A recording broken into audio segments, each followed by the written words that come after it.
that show for the Chicago Fire on WLSAM 890. Chicago's premier indoor-outdoor community soccer facility is the Fire Pitch, located at 3626 North Talman Avenue. With over 300,000 visitors each year, the Fire Pitch offers programming opportunities for youth and adult players of all skill levels. And that's not all. You can also rent fields, host your birthday party, or host your next private event. For more information, email the Fire Pitch at chicagofirefc.com or call 773-327-FIRE. Add firepower to your wallet with the Chicago Fire debit card from Wintrust Community Banks. Open a Chicago Fire checking account and get a $300 bonus with qualifying activities and score a huge 33% savings on select home match day tickets. And with your Chicago Fire debit card, you'll enjoy exclusive discounts at the team store. So if you're a Fire fan and don't have this card, that's a red card for you, my friend. Start paying with Fire today. Visit wintrust.com/fire. Only $100 required to open. No monthly minimum balance or maintenance fees. Available at Wintrust Community Banks, except for Town Bank. Member FDIC. Mom, I need to lay low for a few days. Lay low? What's going on? I only paid for this Hyundai Tucson. Christopher Allen Lynch. Deal's so right, it almost feels wrong. Get the car or SUV you want at the Hyundai Getaway Sales Event. Lease the Hyundai Tucson for $249 a month or get $2,000 bonus cash. Visit your local Hyundai dealer today. Offers end March 3rd. Call 224-661-0068 for details. At Meridian, we provide quality Medicaid healthcare coverage for all who qualify. We think of our members like family and believe families shouldn't have to choose between self-care or primary care for their loved ones, because access to coverage like mental health support, preventive, prenatal, and pediatric care protects your family's future. Visit BecauseMeridianCares.com to learn how you can get access to Medicaid coverage that works for you and your family. Meridian, caring for what matters. You will receive information about your health plan choices during your open enrollment period. This is the Big 89, WLS AM, your radio home of the Chicago Fire Football Club. Jason, normally I say 28 out of 29 teams are playing on a given day, but for the first time in MLS history, there are 30 teams. So every single team is playing either today or tomorrow around the MLS. Of course, San Diego, the new arrival, and they got a win in their first game. They did, and listen, they beat the champions. Okay, my former team, LA Galaxy, the MLS 2024 MLS Cup champions. A bit of a surprise, but you know what's not a surprise? How well expansion teams can do in the MLS. AKA, or if you remember, the Chicago Fire won the MLS Cup back in '98 in their expansion year. So it is not impossible for a team that is in their first year to have success. Obviously, St. Louis City had a great first year run as well. So to see them come out and get a victory early on, yes, is a little bit of a surprise, especially that they beat the LA Galaxy. But LA has certainly made some personnel changes, and San Diego capitalized on a mistake, just like the Fire had made last week. But ultimately, San Diego is right now forced to be reckoned with. So already a couple of finals in the books here today. Charlotte, a trendy pick in the league, a 2-0 win at Atlanta at Bank of America Stadium down in Atlanta. That's a big-time win for the Queen City. Salt Lake City, Real Salt Lake, bounces back a 2-0 win over Seattle. We talked about the 4-0 drubbing that San Jose put on them, and you mentioned what that game last week meant. Yeah, listen. That was a surprise. Okay, we talk about surprises around MLS and just in sports in general. You have the cellar dwellers, the wooden spoon winners last year. San Jose, they were palpable. They were very, very awful.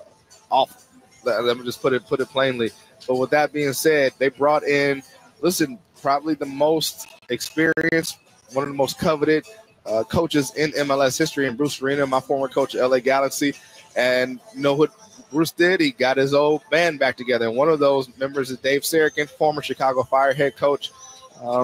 And they know how to get the job done. They got the job done, I believe, was it Virginia, the same group. They got the job done in DC United when they won the MLS Cups. They got the job done in LA with the LA Galaxy, winning 3 MLS Cups. And even when Bruce went to New England, he still has success. And now they're back. They got the old band back together, and you can see it's paying dividends right away. 4 games coming up on halftime. New England and Columbus tied at Gillette Stadium 0-0 out in New England. 2-0 lead for the Red Bull over Nashville in New York. Orlando City, a 2-0 lead over Toronto, and a 2-0 lead for Philadelphia at Subaru Park.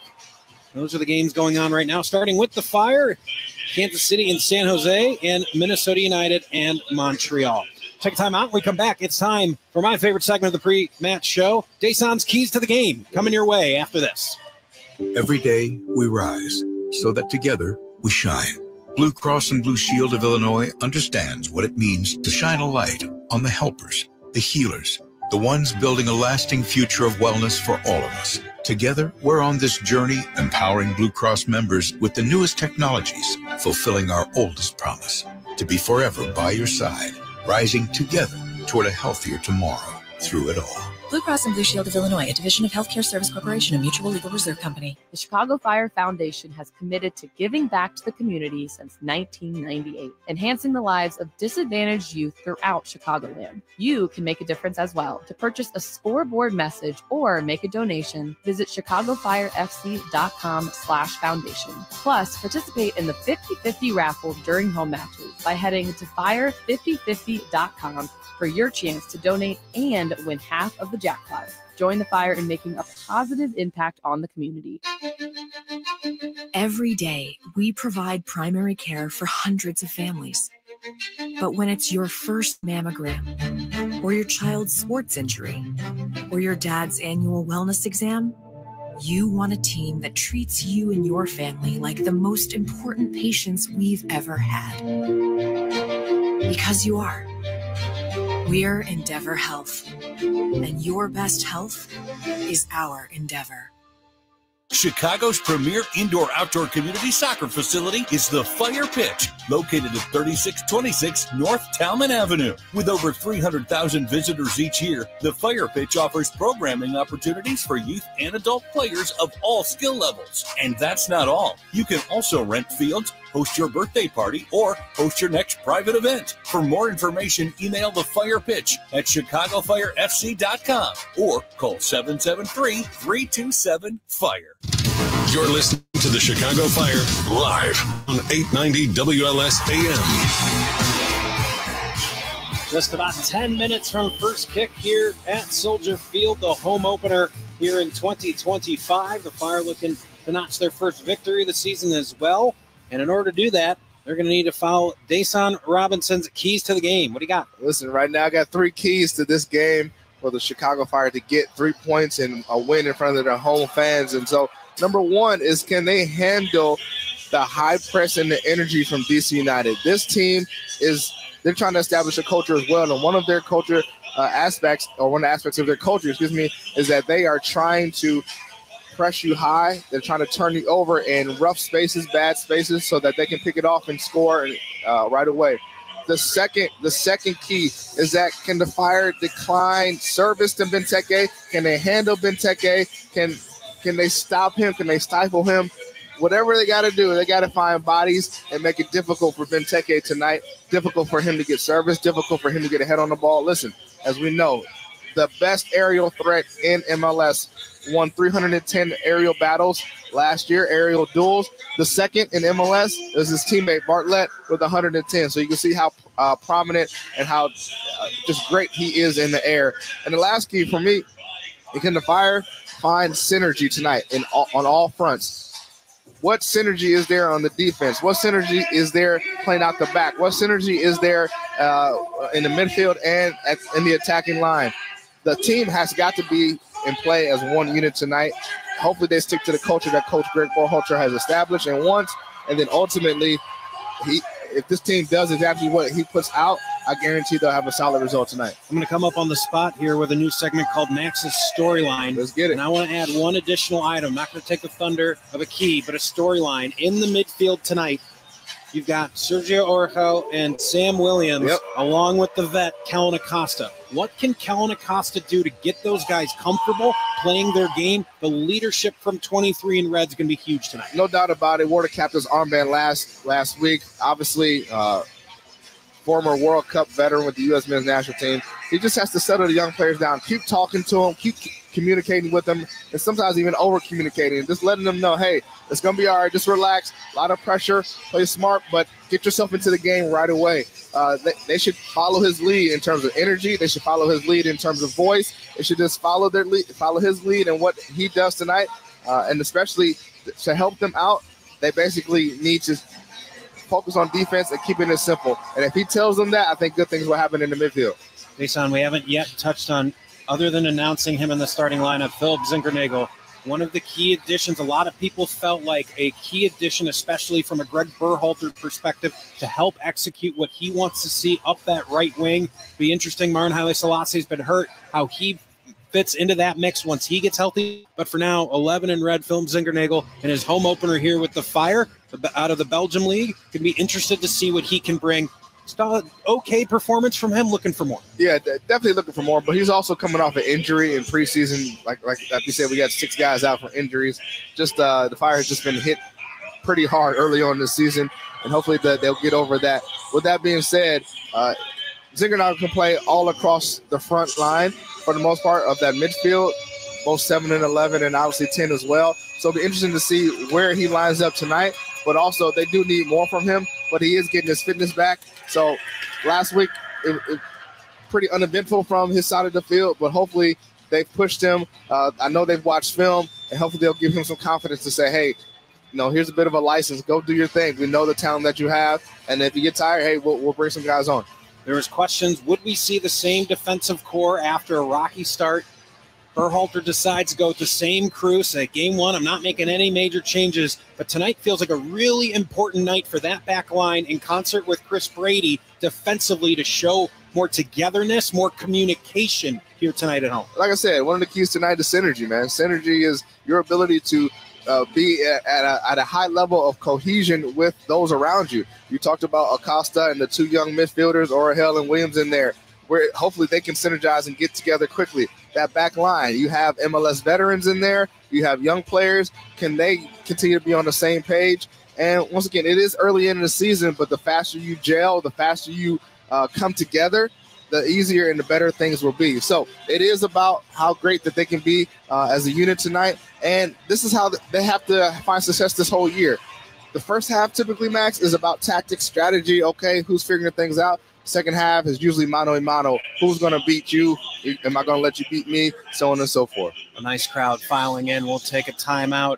On the other side, we're getting ready to go here with Chicago Fire Soccer on WLS AM 890.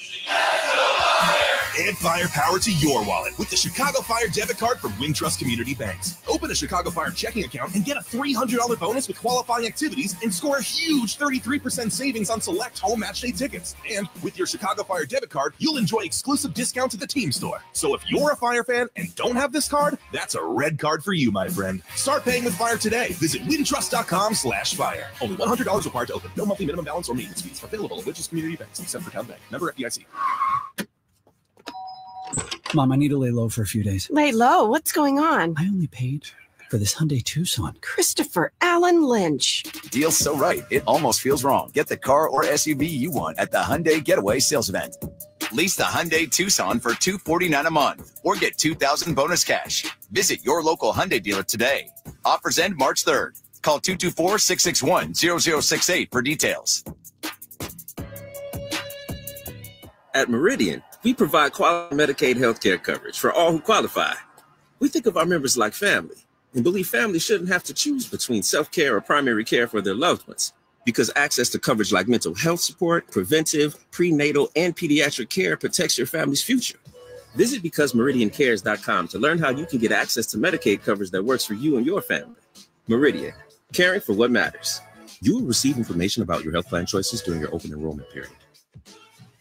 The Chicago Fire Foundation has committed to giving back to the community since 1998, enhancing the lives of disadvantaged youth throughout Chicagoland. You can make a difference as well. To purchase a scoreboard message or make a donation, visit ChicagoFireFC.com/foundation. Plus, participate in the 50-50 raffle during home matches by heading to fire5050.com for your chance to donate and win half of the jackpot. Join the Fire in making a positive impact on the community.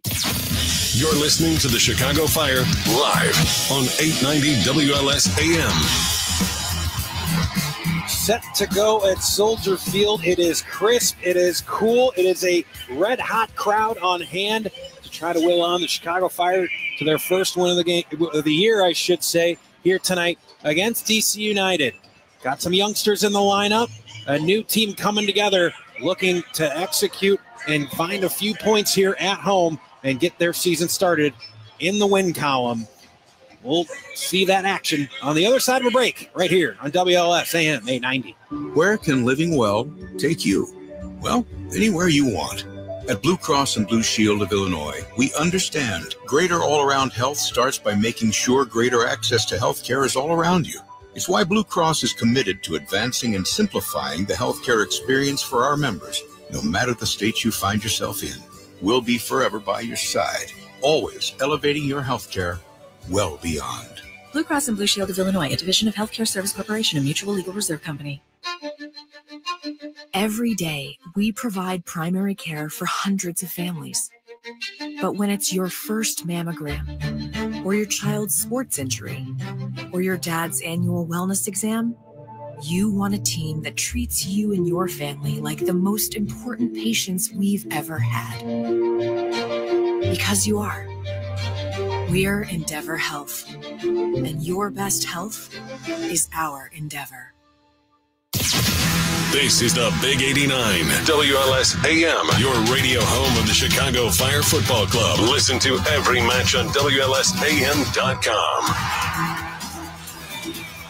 Max Anderson, Dason Robinson with you from Soldier Field. 23 degrees at first kick. The wind chill into the teens. Dason, do you have a memory of your coldest game you ever played? Yeah. I think being from Cleveland, there must have been plenty. Yeah, but I think for the Fire in particular, man, I think we had either a playoff game in New England, which was rough. I can talk about seeing your breath, but it was like thick smoke. Is there a point in the game where your body's warm enough, or were you just cold the entire time? No, for sure. And like you said, I'm from Cleveland, man. So, even during training, right, I would be one of the only ones out there with like shorts on. A lot of other people with pants on.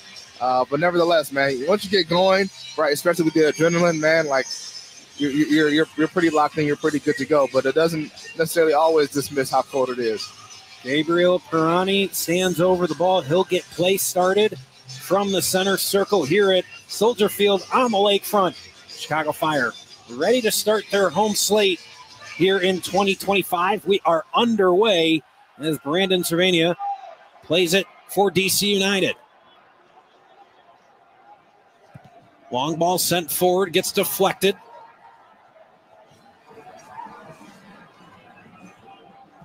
Trying to force the ball forward now on the left wing, Jose Kijima. A quick touch in the middle, swung across.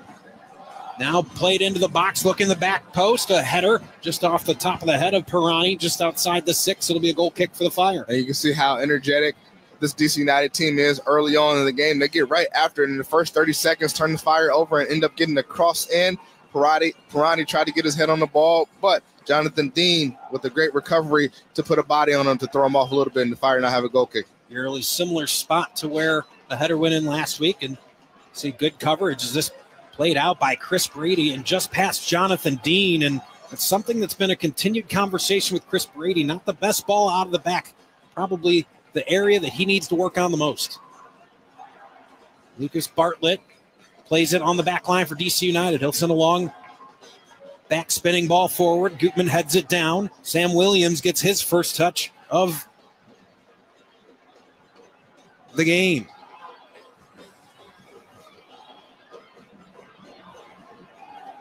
On a late change is just noticing right now, Carlos Terran is scratched from the lineup. Sam Rogers getting his debut start with the Fire. Slipped past me during pre-match. Must have been something during warm-ups because he was supposed to be the starter. Yeah, that's why they say you always have to be ready, right? Always have to be ready. Sometimes you warm up, you're like, oh, I'm not starting, and you kind of take it relax a little bit, but you never know. You always got to be ready. Cross in, Benteke gets a piece of it. Brady able to keep it in, or else it would have been a corner kick. Wasn't on target, but make sure that he doesn't give up an early corner. He'll let the play clear. So it's interesting. Once again, we talk about synergy, right, with Carlos Ferran not being in the lineup. How does this work? New faces, new bodies, still trying to play out of the back.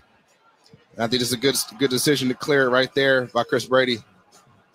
Looking for Hugo Kuipers, quickly touched on. Now some speed and space through the midfield. Bamba wanted it further in front. Comes up the left channel. Bamba delivers it into the box. Looking back. Pumps Kuipers, gets the head on it. And right into the arms of the goalkeeper, Jun Hong.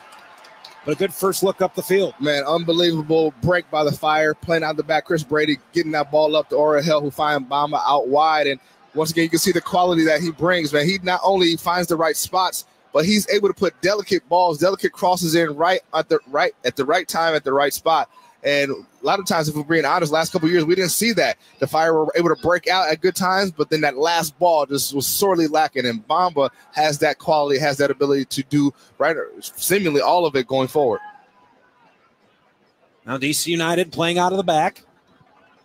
Schnag will send it forward. Finds Pirani. Benteke in the box. He shoots. He scores. Wide open at the edge of the 6. Right up the middle of the box. It's 1-0 DC United.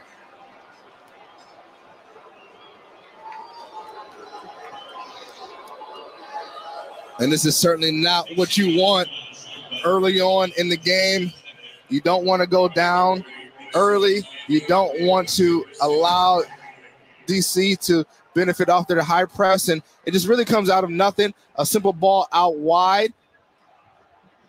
Sam Rogers just didn't look like he ran with Benteke the way he should have. Just a little miscommunication. Yeah, just a little miscommunication on Rogers going with Pirani, because Pirani made a run across the front of Rogers. Elliott, whether it was him, he didn't communicate or whatnot, but nevertheless, when you find Benteke 6 to 8 yards in front of the goal, 9 times out of 10, he's going to bury it just like he did, and he put the ball right between the 5-hole of Chris Brady, and the Fire down 1-0. So not 4.5 gone, and the Fire already trailing 1-0 here at home. Ball sent forward, headed out of bounds. Will be an attacking third throw for the Fire on the far sideline. Fire in this opening half, working from south to north here at Soldier Field. Kellen Acosta, not a good touch out wide, looking for Jonathan Dean. Will be throwing for DC United. As I mentioned before, synergy, man. It is really key to a team's success, no matter what league, no matter what sport, no matter what team.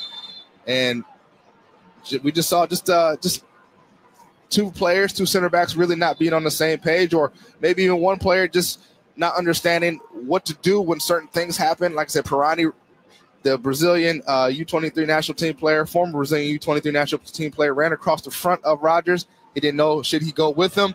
And nevertheless, kind of confused both center backs. And Benteke found himself wide open in the middle of the box, 8 yards out. Bamba able to pick a pass off from DC United. He'll skate his way back into the middle of the pitch. Orahel out wide for Jonathan Dean. Orahel now trying to make his way back to the middle of the pitch. Dean. And he'll cycle back out to midfield. Onto the boot of Jack Elliott at midline. Here's Gutman. Gutman sends it up, or I should say, really into the middle of the field. Ends up at the boot of Acosta. Williams leaves for Rogers. Now Dean. Zinkernagel trying to make a turn. He's fouled. Will be a free kick just past half line for the Fire. Yeah, but even though he got brought down, you can see his ability just to take the right touch away from the defender to find himself in space. And Zinkernagel, we need to see more of that from him tonight.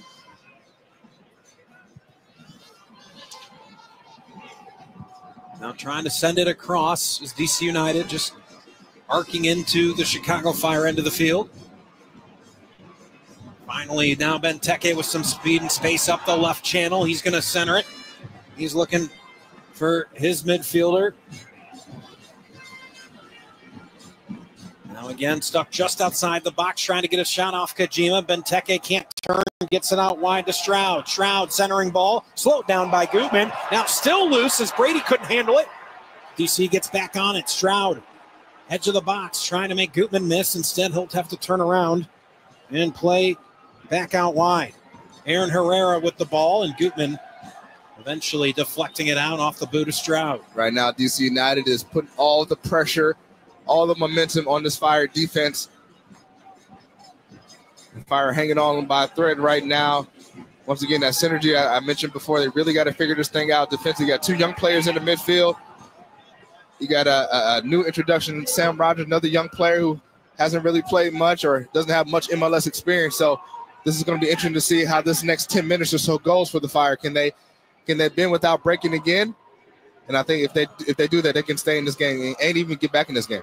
Orhel trying to handle it at midfield in the center circle, not able to, and taking it away. There's Brandon Cervania.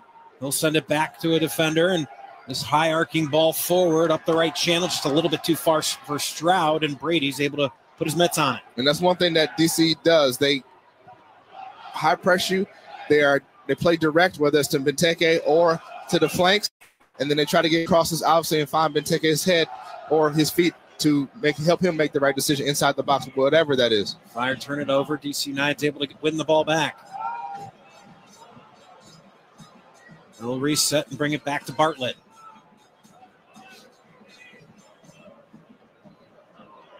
Center back Rowles plays it out wide, trying to work it up the left wing. Kojima.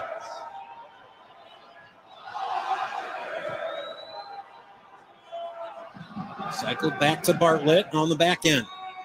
And DC United trying to establish some control and possession. Rogers steps in the way of it, leaves it for Orhel, trying to play up the right side. Zinkernagel. He can't control it. Bounces to Cervania, who again slows things down for DC United. Herrera for Rowles. Fortunate deflection. Zinkernagel trying to control it along the far sideline. Tapped out by DC United. So throw for the Fire in the attacking third here. Yeah, one thing, can the Fire in this next few minutes start to establish themselves offensively? We know Bamba early on in this game had some joy, had some space, and that's really good. But can the Fire midfield, the central midfield, connect a little bit more and then find the right space, whether it's out wide to Zinkernagel or Bamba? Kuipers wasn't able to get much on it, but it was deflected off a DC body, so it'll be the first corner kick of the game for the Fire. Getting another look at the chance from about 2 minutes ago when Brady couldn't handle it. It was a hot pass from Jack Elliott. Very nearly put it in the back of his own goal. Didn't realize how much pace Jack Elliott tried to give that to Brady. Fortunate the Fire are only down 1-0 right now. Here comes the corner kick from the far corner here at Soldier Field. That'd be the northeast corner of Soldier Field, if you're familiar with it. So it's interesting. DC is lined up in a bit of a zone, as well as man marking set up defensively. 3 guys at the top of the 6 is in the zone. And then the Fire have 3 players at the top of the box and then about 4 players around the 6-yard trying to crowd that inner area as much as possible. An outswinger, Benteke gets up high to head it clear. Jonathan Dean, a wild volley. It goes well over the end line. It'll be a goal kick for DC. Good spot by Jonathan Dean. Just didn't strike the ball with as much quality as he would have wanted to. Got under the ball with a bit of a sidewinder volley. I know he certainly would want that one back, because those are like the dreams. They pop out to you, you're like, here we go. You wind up, and, he's not in that position quite a bit. So, unfortunately, it went over. DC United, it was a 2-2 draw last week in their opener, and they spent their preseason down in Florida. The Fire, of course, were out in Coachella. Had a really nice showing out there. At a concert? Were they at a concert? Nice. They might as well have been. Back to Bartlett. Now in the attacking half is DC United. Coming forward, trying to find a thread to Kojima through that left channel. Taken away by Zinkernagel. Press of DC United starting to disrupt the Fire, trying to break it. They can't. Kellen Acosta can't win it in the midfield.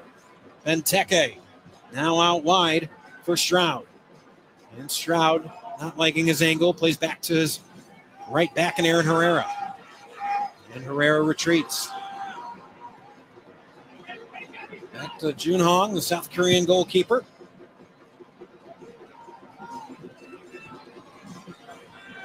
Gutman sending it forward, looking for Bamba. Headed the other direction by Herrera. And now controlled by Bartlett on the back end. Eno tries to get out wide, turned over. Bamba able to win it now into the attacking third, trying to get it right back from Kuipers, but it's taken away by Bartlett. And thought he was going to be able to clear it. Instead, it falls to Orhel. Now swung out wide. Gutman into the box. Gutman, single touch, deflects in the box. No second chance so far for the Fire and headed out.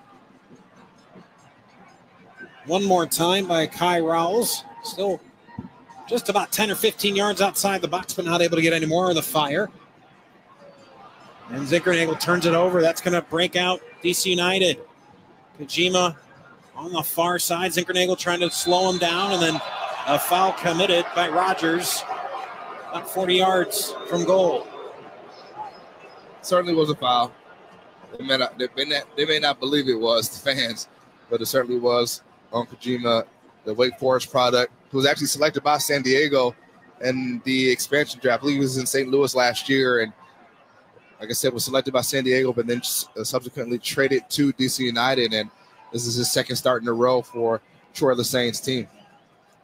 Troy Lessane in his second season as the head man for DC United. In an interesting twist of fate. Identical records the last 2 years for DC United. 10, 14, and 10, 2 years in a row. Here's Pirani, edge of the box, curls it in. Benteke just over his head. But he was loose once more in the box for DC United. Now turned over, Benteke, the edge of the box. Nutmegs one defender, but over to support is Rogers in the box. And he'll send it up the left side and played out of bounds across the touchline. It'll be a throw-in for the Fire. Nice little nutmeg there by Benteke. Just wasn't able to pull it off. And like Sam Rogers just started to settle in just a little bit more. He's found himself a little bit more in the right positions and still trying to figure out when and where to go. Sometimes if Benteke drops in or Pirani comes through, you know, how him and Elliott talking about who steps in or when to go. So first 15 minutes or so hasn't been great, but also it looks like I said, Sam Rogers starting to settle in just a little bit more. Kojima battling through the midfield, able to get it out wide to Stroud. Brought back to the center circle where Kai Rowles, the Australian, takes the ball. One of the new additions for this DC United side. A whole lot of turnover for DC. Brought in a few new players. We've talked about a couple of them so far. Of course, the goalkeeper, Junhong, one of them. Here's Aaron Herrera. Plays for Enow. He'll send it out wide where Kojima is making a run up the left wing, but stepped in the way was Jonathan Dean. Now coming through the middle of the pitch. Making a run was Benteke, but Jack Elliott there to slow it down and send it back the other direction. Yeah, right now in the midfield, in the central midfield, DC United is having success with Enow and Pirani and Cervania. They are finding just the little gaps, little spaces in between Orhel, Williams. Fire with some numbers coming forward. Gutman gets it up the left channel. He'll send one into the middle, not able to get it across to Bamba. Stroud trying to move quickly the other direction for DC United. Benteke. Sam Williams on him, the 19-year-old out of North Carolina. A former Fire 2 product turned over. Kuipers got it for a moment and then turned it right back over. Yeah, that seemingly has been a bit of a theme so far this first 15 minutes. The Fire do win the ball, but then they're starting to give the ball away. I don't want to say carelessly, but because they are attempting, I feel like, quality opportunities, but they are giving away the ball a little bit too frequently, in my opinion. Trying to do a little bit too much, be a little bit too cheeky when a direct, simple play might be better. Seen that several times here into the 17th minute. Cervania plays for Herrera. Gutman trying to trap Benteke along the near sideline at Hatfield, and a foul called right in front of the DC United bench. Notice right before the game started, Desan, you called it out. A bench switch. Fire now on the south bench here on the west side of the stadium for the last few years at least. Yeah, we'll have to get some intel on why that switch took place. You know, sometimes, teams, people could be superstitious, or they very well could, just change the energy, right? Change the energy, change the atmosphere. Sometimes that is what it takes. Ball sent up the left side. Kojima trying to come under it, just across half line. It's won by Orhel. He sends it back, but wildly as Pirani was lurking, able to get it back to Brady, who sends it in the direction of Gutman, but across the touchline. Be a throw in for DC.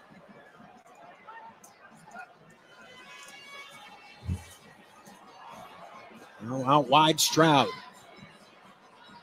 He circles back towards the middle of the pitch. Cervania tried to lay it off for Stroud. Just weren't picking up what he was putting down. It'll be a goal kick for the Fire. Not quite.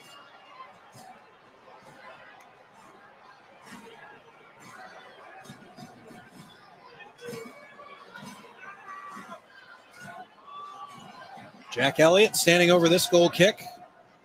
Again, will play short for Chris Brady. And sends a missile up the middle of the field. Looking for Kuipers. Just missed him. Kuipers still lurking. Eventually, Cervania comes back for DC United in support in the holding midfield. Not wide for Schnegg. Sends it the way of Pirani, but Jack Elliott there to slow it down. Williams now with some speed and space sends it out wide for Bamba. Bamba trying to catch up to it. Able to just get there. Now at the edge of the box for the Fire. Bamba sizing things up. It's a big swing. Gets deflected. It'll be a throw in just about 5 or 6 paces past the flag.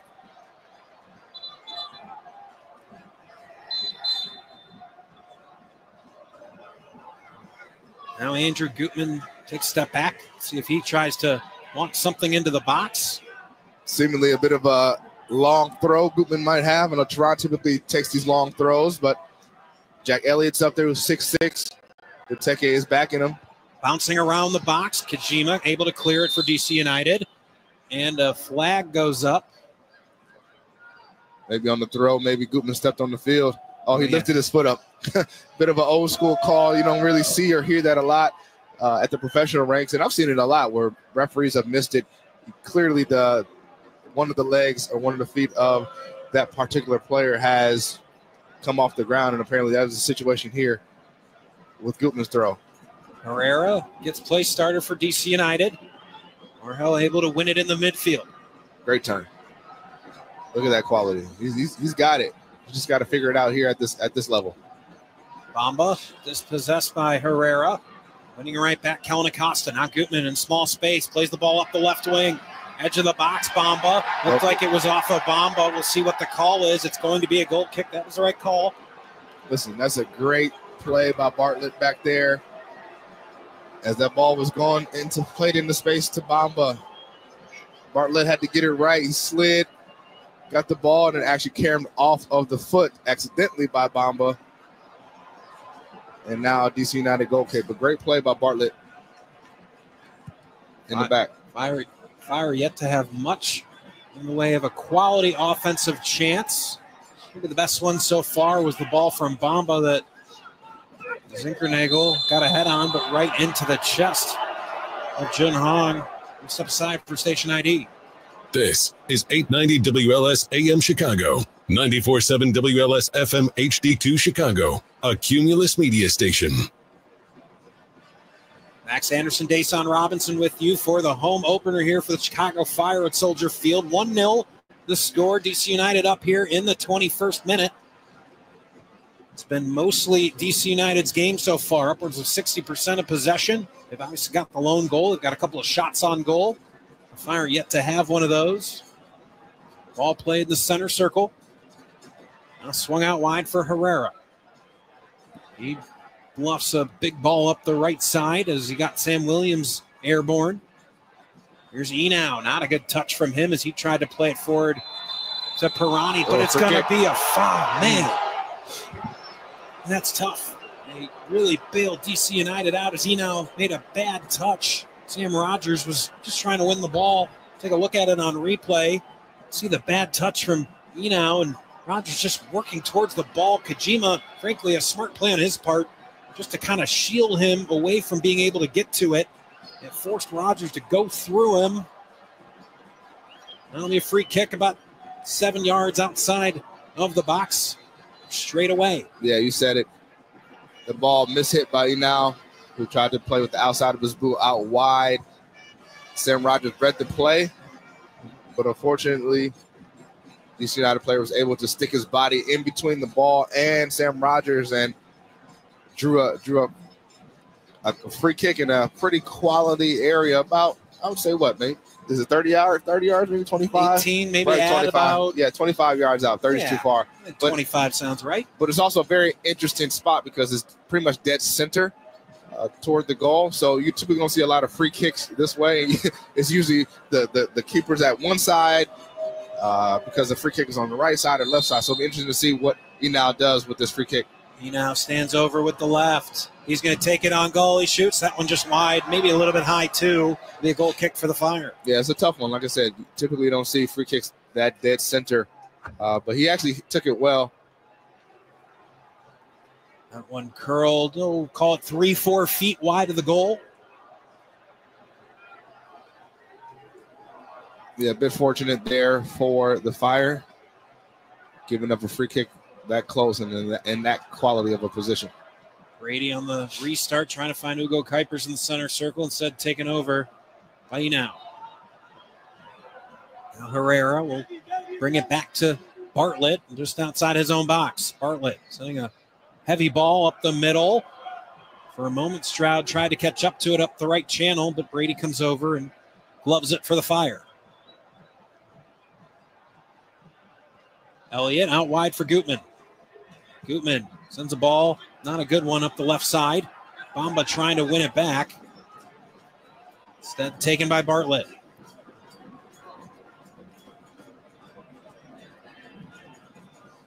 Yeah, last week defensively, the Fire were pretty set in the 4-3-3, organized block, shifting side to side.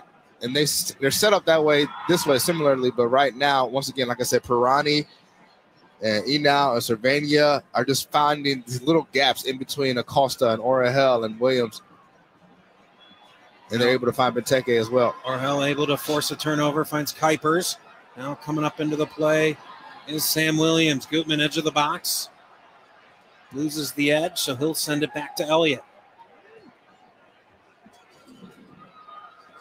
Acosta in the center circle. He gets pestered. Referee says play on. A referee tonight, Marcos de Oliveira. The second, Jeffrey Creason, our assistant referee number 1. Walt Heatherly, our other assistant referee. Our fourth official, Nabil Bensala. And VAR, Yunus Marachi. Kajima, edge of the box for DC United. He's trying to make a man miss. Plays it out wide. Ball curled in. It's deflected. And Brady able to get his gloves on it. Yeah, Herrera was looking for that ball from Kajima a little bit earlier. He wanted a bigger switch on the right-hand side. As you can see, DC United, their wingbacks get up really high. And even when one wingback has the ball, the other wingback is up as well. They try to put a ton of numbers up in the box and in the offensive third. Played forward, but just a little bit too far. It's going to be a foul back behind center line, right about center line for the Fire.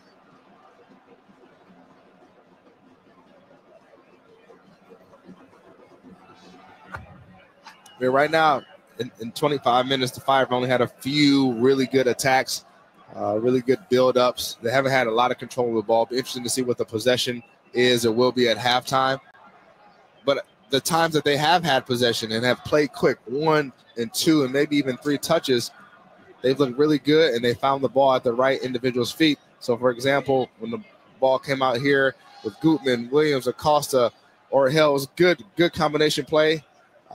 It just didn't come off. Sam Williams tried to find Gutman with a through ball, and it just didn't come off. But the way that they played, it shows a lot of promise. It shows a lot of promise, Max. So hopefully they can get control of the ball in the midfield in some capacity, because right now it's all DC United. It's all DC United in their momentum. It's all DC United in ball control. The Fire need to get a hold of this ball and get back in this game offensively. Talked about the midfield just before we started here tonight. It's a tall task for a young midfield in Orahel and Williams alongside Acosta. They've not been able to find the rhythm thus far. The Fire trailing 1-0. Plenty of game left in the 27th minute here at the home opener for the Chicago Fire.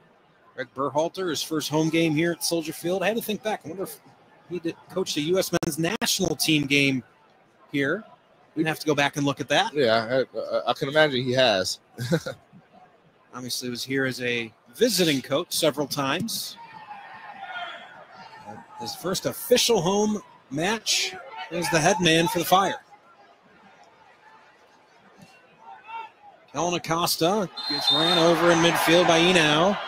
A bit of a Bronx cheer from this Fire faithful. Feel like they've maybe had the wrong end of some calls so far. So give a little extra cheer on that one. Here's Gutman.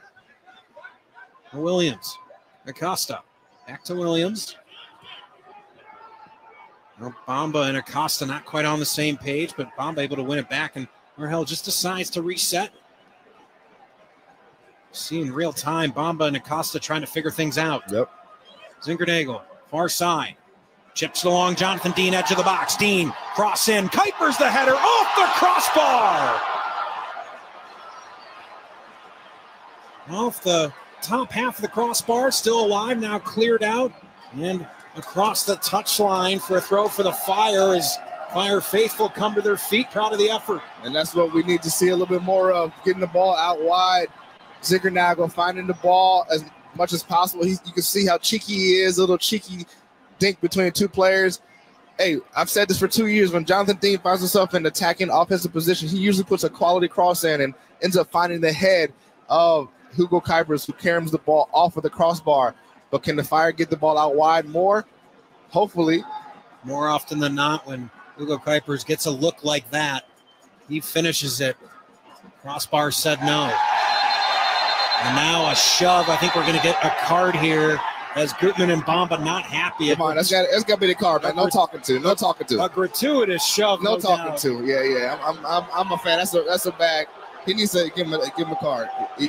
Jonathan Bamba is irate. It was an absolutely unnecessary push. The ball was well out of bounds. That's a card. And now Kellen Acosta's letting the referee hear about it.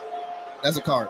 Listen, he pushed him. It was a clear push. Some things you let him go, but that was totally unnecessary. Right in front of the referee. That's got to be yellow. Here we go. No.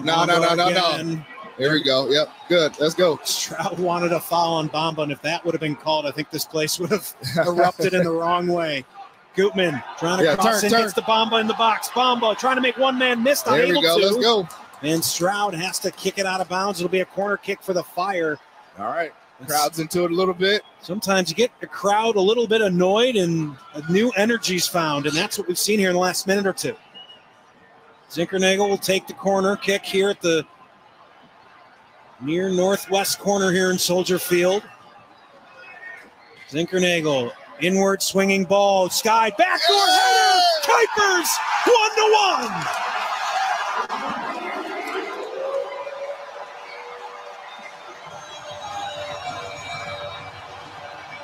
The deflection eventually found Kuipers.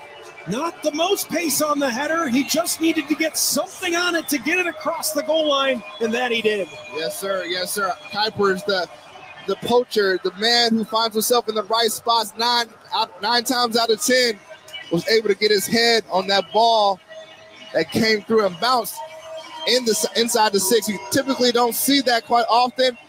Bamba sitting right in front of DC United's keeper. And I think it's Jack Elliott that got the initial piece of it. Can't tell if it's Elliott or Bartlett for DC United that got the first touch on it. Look at another angle here. Can't really tell, but for sure Elliott's angle disrupted the clearance attempt just enough. I can't tell if it was Elliott that got the first piece of it or a DC United defender. So unfortunately, it looks like they may be checking to see if Jonathan Bamba interfered with Kim Jun-ong and didn't allow him to get to the ball.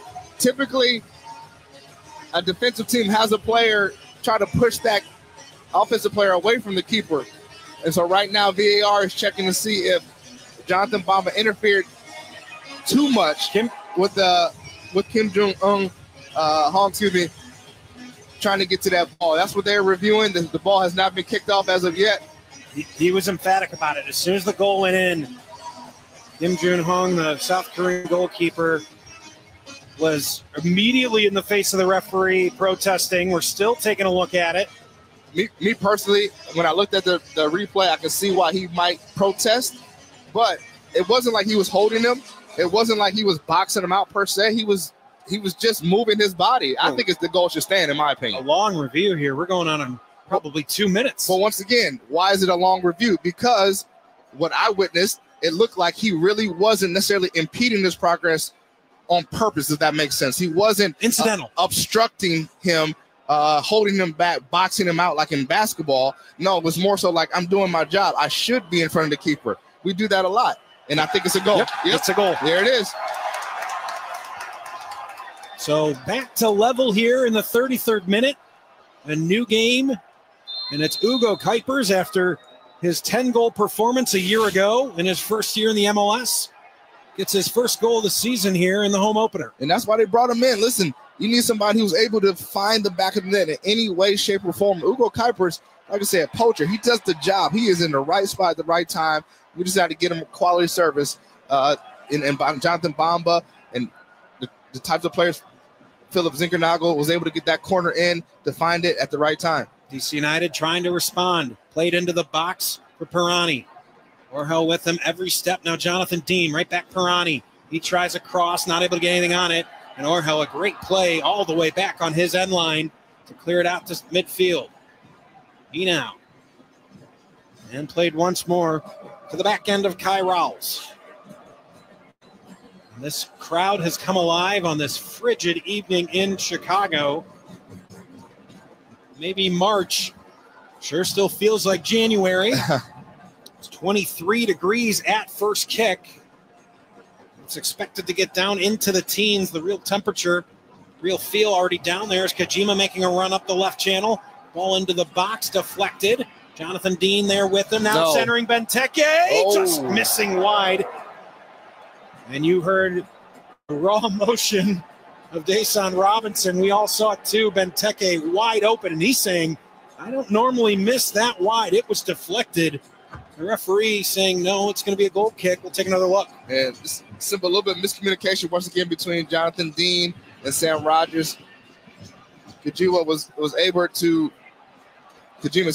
to get behind those two and tried to pull it back to Benteke, who once again found himself fairly wide open in the box and went out for a goal kick, but he's claiming it was a deflection. So Benteke again at the edge of the box. Quick touch now, spun out wide. Herrera into the box. Cross in, bouncing around still. Finally cleared across the touch line. Will be a throw-in for DC United. That's a bit scary because I think, was that Pirani at the top of the box? Yeah, he's been dangerous all game long so far. So Herrera gets the ball out wide and finds Pirani pretty much at the PK spot with not too many people around him. Had time and space. Just his first touch let him down. And if that's a better touch, that ball may be in the back of the net.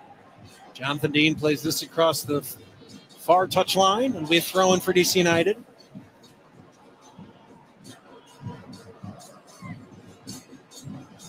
Here's Bartlett in the center circle. Now Ugo Kuipers trying to disrupt him. It'll have to go all the way back to Jin Hong. We'll send it forward up the middle of the pitch. A back spinning ball into midfield. Bamba, initial touch, not able to get past one DC United defender. Serenia trying to turn and counter for DC. Bootman able to take it away, but turns it right back over to Enow. Yeah, we got to limit those turnovers. Enow sends it forward, looking for Stroud. Stroud in the box, backdoor Benteke off the crossbar. The header won't drop.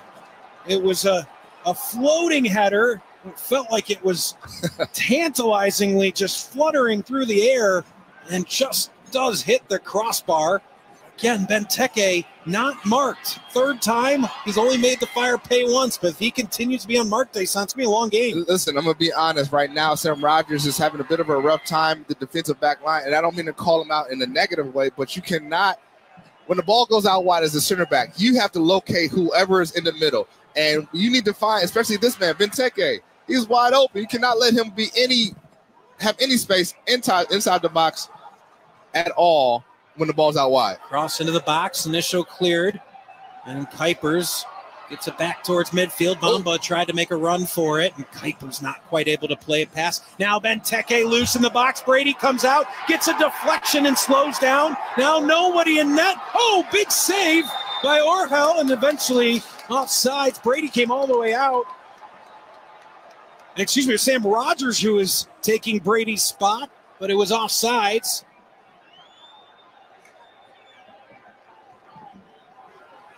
A lot of action going on here, Max, in the last minute or so. And everyone can take a breath, including the broadcast crew. Now DC United back underway.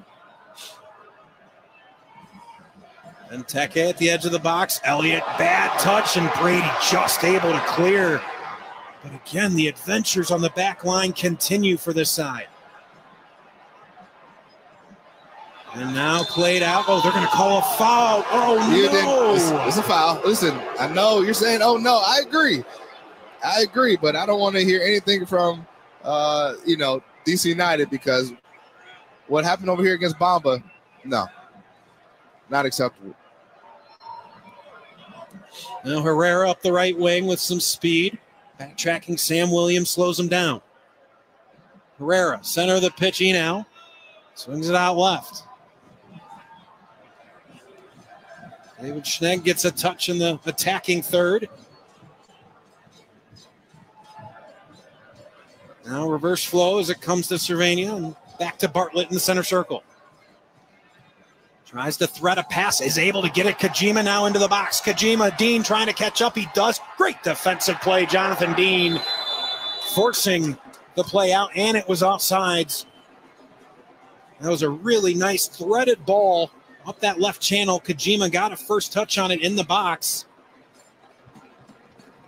But Jonathan Dean with him every step. Yeah, sometimes you do get beat as a defender, whether it's one-on-one or with a through ball, and some of quality defending comes in with your recovery. How are you recovering and getting back in position to thwart the attack? And Jonathan Dean did a great job there. Fortunately for the Fire, it was ruled offsides early on. Brady with some pressure. The press coming from DC United, and a foul committed by Stroud. Are we going to see a card? I guess we're not. Just outside of the Fire box, Jack Elliott. Referee Marcos de Oliveira is not being influenced by the crowd. Not being influenced by the crowd as much as not been influenced by much. Here's Jonathan Bamba. Now Gutman with speed and space up the left channel. Fire caught him sleeping a little bit. Here's Zinkernagel. Good touch. Zinkernagel can't get a shot off. It was a great initial touch from Zinkernagel to clear some space. Wasn't able to get the shot off. That's a call. Come on. How many times? Cervania shoves Bamba. And now Sam Williams, once he realizes no fouls or card is going to come out, he's like, let's go, guys. We've got the edge here. Yeah, there can only be one or two more fouls. How many shoves in the back, blatant shoves in the back are going to be committed until some order in this game gets called? But could you see how potent the Fire's attack is? Zinkernagel making a run to the box. Like you mentioned, the ball in from Gutman. That's a tough ball to handle when you're running at full speed. And it was a crisp ball, too. Man. So that touch dead in the ball, and he was just about to get a shot off with the left. Did a great job. Like I said, you can see these flashes of Zinkernagel, why they brought him in, and the quality that he brings to this side. So a free kick for the Fire, just about 10 yards off the sideline. Call it 15 yards outside the box. Pretty high line from DC United. They're at the top of the arc, top of the D. Zinkernagel delivers a curler in, looking for a head, doesn't get one. Now able to clear out wide of the box. Still in play, Bamba takes it. Acosta for Gutman. Now Bamba. Bamba with the ball. Bamba trying to turn the corner and cleared out. Last moment by Herrera. It'll be a throw for the Fire in the attacking third. Bamba turned that corner real quick with a great touch. He now came across, got a little body, little hip into him, and maybe a lesser man would have gone down, tried to draw a penalty, but Bamba stayed up, and they got a throw. But quickly taken away by DC United. Played up the middle. Back to play. It was Elliott, a hot pass, and that goes past Orahel. He's in a foot race with Kojima. He's able to catch up. See the speed of young Sergio Orahel. Now Dean takes it away quickly as Schnegg came up. Solid game so far from Jonathan Dean. The battle by Kuipers. Kuipers able to take it away. Zinkernagel up the right wing. Trying to get a step. Zinkernagel trying to turn the corner. He's pulled down, and there's a foul just outside the box. And a card. Yeah. Finally, we see a card in this game. How many times do I have to beg? It's not that hard. It's not that hard. Singer not going to play on, though, interesting enough. He certainly got brought down. Kai Rawls was the guilty party. He gets the yellow. And this is why they brought Zinkernagle in. I keep saying it. He showed those flashes a little bit earlier in this game. First touches, cheeky plays, things like that. Now he shows a burst of speed, burst of pace, change of pace. And this is really exciting. You have these types of players on the wing. And guess what? Myron Haile-Selassie is not even healthy right now. If he's ever brought in on as a sub or starts, man, that this winger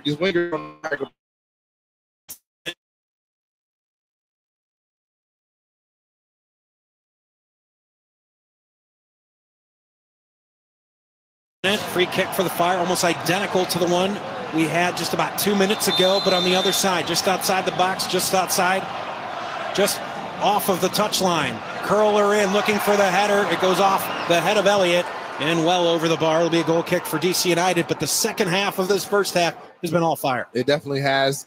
Ever since this, if I'm being honest, the turning point happened over here when Bamba got pushed. Should have been a yellow card. You know, some people say ball don't lie. I know that's not necessarily in this situation, but the Fire were able to recoup some of that momentum or whatever happened on the sideline and even this game up with the Kuipers goal. And now, like you said, since that moment, the Fire it's been pretty much all Fire going forward. Ball launched forward. It looked like a handball. That's what gets whistled. The Fire able to turn back around and clear out of their own end.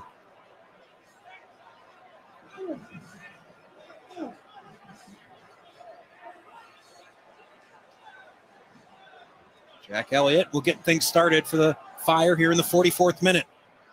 Imagine we'll see a few minutes of stoppage time. We had at least 2 or 3 minutes for the review of the Fire goal, and now we were getting another stoppage of play. There's been a lot of conversation between our referee tonight and players all over. We might be doing more talking than we have, Dason. June Hong gets pressure from Kuipers, so he picks it up. And now he'll launch it forward. High arcing ball up the middle of the pitch. Benteke skies, wins it. Kajima. Uh-oh. Now Benteke's down. He's in some pain. Will play on. Centering ball, headed away by Elliott. One time, deflected on its way to goal. Brady didn't have to make a save. And cleared out wide. Benteke still taking a seat. We're going to get a stoppage as when he went up for that aerial challenge. Looks like he might have gotten the worst of it. Yeah, I think it wasn't on the initial challenge from Sam Rogers, but I think maybe when he turned around, Benteke caught an elbow in the mouth from Sam Rogers. A little bit inadvertent. Yeah, it wasn't on the initial one. Yep, actually when the elbow was a hand. Smack to the face. 3 minutes of stoppage time here in the first half.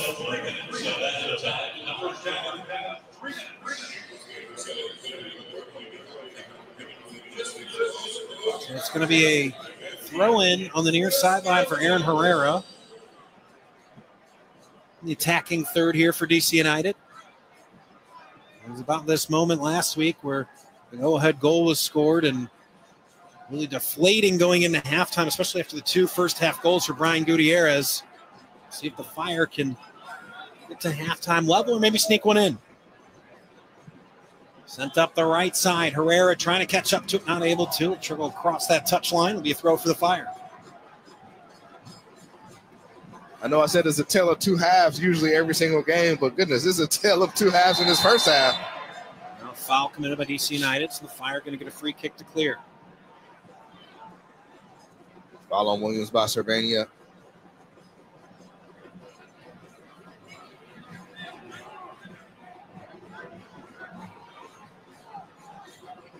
Into the second minute of extra time here in the first half. Brady's going to send a long ball forward. Looking for Kuipers. Said it's headed by Bartlett. Comes to Gutman. Elliott sends it up the left side looking for Bamba. It's sent out by Aaron Herrera. Now Elliott. Rogers getting pressure from Pirani. Oh, no. Sheesh. You said it. A little bit of a panic there from Rogers. Was not sure where to go with the ball, but Brady able to clear. Now Kuipers wants a call, not going to get one. Sent forward for Stroud. Elliott over to cut him off. No foul. No foul. Oh, my goodness gracious. Okay, I hope it's just because it's a potential head issue. I'm not sure if a foul was called or just because there was concern about the head. Did they stop play, but did not think it should warrant a foul. I feel like I've said that a few times in either direction this half. Let's take another look. It's an elbow to the head. There's no doubt about it. He gets hit in the head. There's no, like you said, no doubt about it. But here's my thing. If it's a head issue, shouldn't he get checked? Shouldn't he get checked? Or is it a foul? I don't know. I don't disagree with you. Here's Gutnu on the ball for Bamba. Tries to head it forward. Kuipers trying to make a man miss. Not able to. Herrera to be able to clear it up to Benteke right at center line. Now Pirani. Well Acosta. done. Great dispossession, but Pirani wins it right back. Kajima out wide left, up the left channel. Overlapping run, Schnegg. Kajima plays out wide to Schnegg, edge of the box. Tries to get it back to Kajima, but Dean deflects it across the end line. There'll be a corner kick for DC United. 3 minutes now elapsed with extra time, so I think just about the moment this is cleared, we'd have the end of the half. Yeah, Schnegg has done a great job of doing that overlapping run around Kajima. Kajima's had a lot of space, a lot of time, and a lot of opportunity on that left-hand side. So that would be certainly something that the Fire need to address at halftime, along with a few other things. Corner kick in the southeast corner of the stadium. It'll be an in-swinger. Final breath of the half here as our referee wants a conversation as Benteke and Kellen Acosta. Kellen Acosta's had enough of some of the antics from 20 and white. As each side pleads their case like they're in a courtroom. But here's one of the things that does work, in my opinion. When you get Benteke in this type of mindset, doing a lot of talking, not really locked in and focused, you may be able to throw him off his game. Couldn't agree more. He seemed frustrated. Even though he scored a goal, he seemed frustrated at times in this first half. Here comes the corner. The in-swinger. It's a flat ball. Benteke back post, tries to get it into the mixer and just headed over the bar onto the netting. And now I think Kellen Acosta got the worst of that exchange. I'm surprised we haven't had the halftime whistle yet. We're now 2 full minutes. Oh, wow. So they do a set play for Benteke, and as Acosta's trying to find him, I think it was Bartlett puts a shoulder into his chest, into his face. Like a pick in basketball, like a moving screen almost. Yeah, but it was a like blatant shoulder. I would be certainly upset if that happened to me. And I understand why Kellen Acosta is peeved quite a bit. Halftime whistle comes. 1-1 our score at half. We will take a break. We'll have the halftime show for you on the other side here on WLS AM 890. Mom, I need to lay low for a few days. Lay low? What's going on? I only paid for this Hyundai Tucson. Christopher Allen Lynch. Deal's so right, it almost feels wrong. Get the car or SUV you want at the Hyundai Getaway Sales Event. Lease the Hyundai Tucson for $249 a month or get $2,000 bonus cash. Visit your local Hyundai dealer today. Offers end March 3rd. Call 224-661-0068 for details. At Meridian, we provide quality Medicaid healthcare coverage for all who qualify. We think of our members like family and believe families shouldn't have to choose between self-care or primary care for their loved ones, because access to coverage like mental health support, preventive, prenatal, and pediatric care protects your family's future. Visit BecauseMeridianCares.com to learn how you can get access to Medicaid coverage that works for you and your family. Meridian, caring for what matters. You will receive information about your health plan choices during your open enrollment period.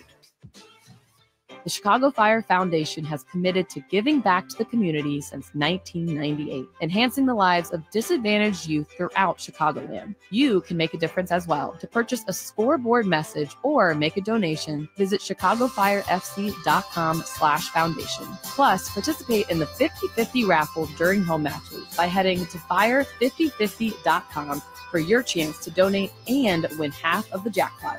Join the Fire in making a positive impact on the community. Every day we rise so that together we shine. Blue Cross and Blue Shield of Illinois understands what it means to shine a light on the helpers, the healers, the ones building a lasting future of wellness for all of us. Together, we're on this journey, empowering Blue Cross members with the newest technologies, fulfilling our oldest promise, to be forever by your side, rising together toward a healthier tomorrow through it all. Blue Cross and Blue Shield of Illinois, a division of Healthcare Service Corporation, a mutual legal reserve company. It's halftime for the Chicago Fire on WLS AM 890. The Soldier Field faithful on their feet now. Now, Max and Dason. Halftime show is upon us. Incredible first half we had. Really tailored two halves. Dason, you couldn't have said it better. A 1-1 score here at the home opener. We'll get right to the highlights. It was a tough start. A fourth-minute goal got things started for DC United. Now DC United playing out of the back. Schnag will send it forward. Finds Pirani. Benteke in the box. He shoots. He scores. Wide open at the edge of the 6. Right up the middle of the box. It's 1-0 DC United. Inexplicable. Christian Benteke cannot be wide open at the edge of the 6 in the middle of the box. He's going to bury that every single time. You're right about that, Max. And as I mentioned, one of the keys to the game is about synergy. And I think with the late scratch of Carlos Terran, Sam Rogers and Jack Elliott maybe not on the same page, when to go, when to step, who to follow, as Pirani made that run through. And Sam Rogers, unfortunately, let Pirani go, and Benteke found himself wide open in the box. And 9 times out of 10, like you said, he's gonna put that ball in the back of the net. The first 20 minutes or so really controlled by United for the most part, but the turning point, you called it, certainly looking back, was a moment along the near sideline when a gratuitous push, should have been a card, I think, by any measure, really got the fans and the crowd into the game and really united behind one thing. That was against the ref. It was a couple of minutes later that the Fire got their goal, and it was Hugo Kuipers. Zinkernagel will take the corner kick here at the near northwest corner here in Soldier Field. Zinkernagel, inward swinging ball, Sky, backdoor header, Kuipers, 1-1.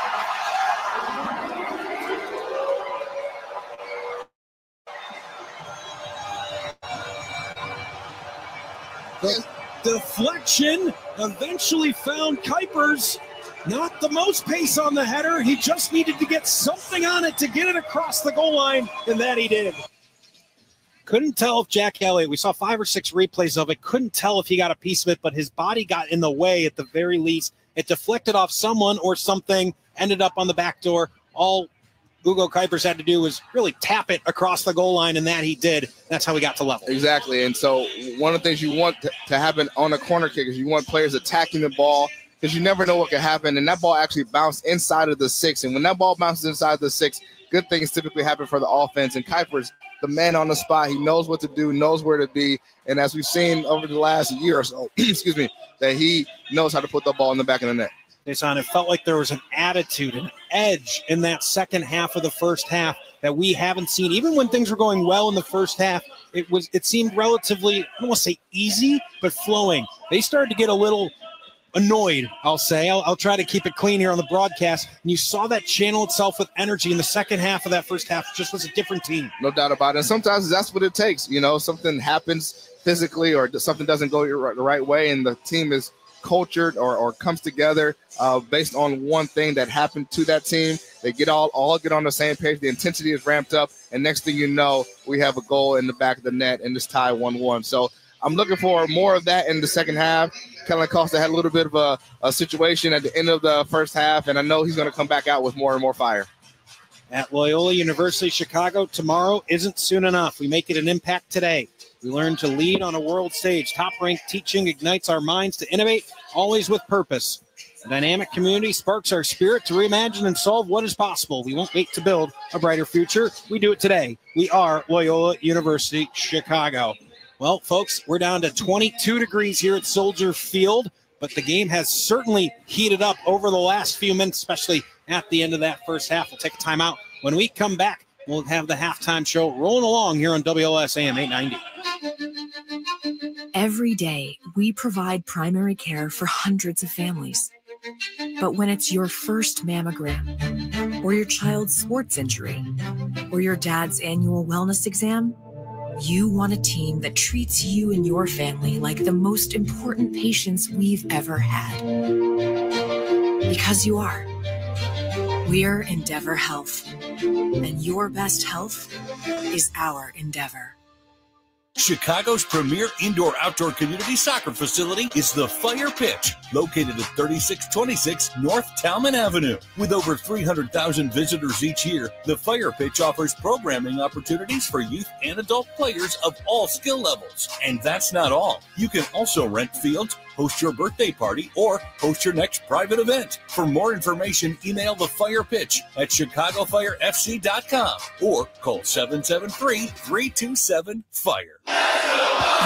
Add firepower to your wallet with the Chicago Fire debit card from Wintrust Community Banks. Open a Chicago Fire checking account and get a $300 bonus with qualifying activities and score a huge 33% savings on select home match day tickets. And with your Chicago Fire debit card, you'll enjoy exclusive discounts at the team store. So if you're a Fire fan and don't have this card, that's a red card for you, my friend. Start paying with Fire today. Visit wintrust.com/fire. Only $100 required to open. No monthly minimum balance or maintenance fees. Available at Wintrust Community Banks, except for Town Bank. Member FDIC.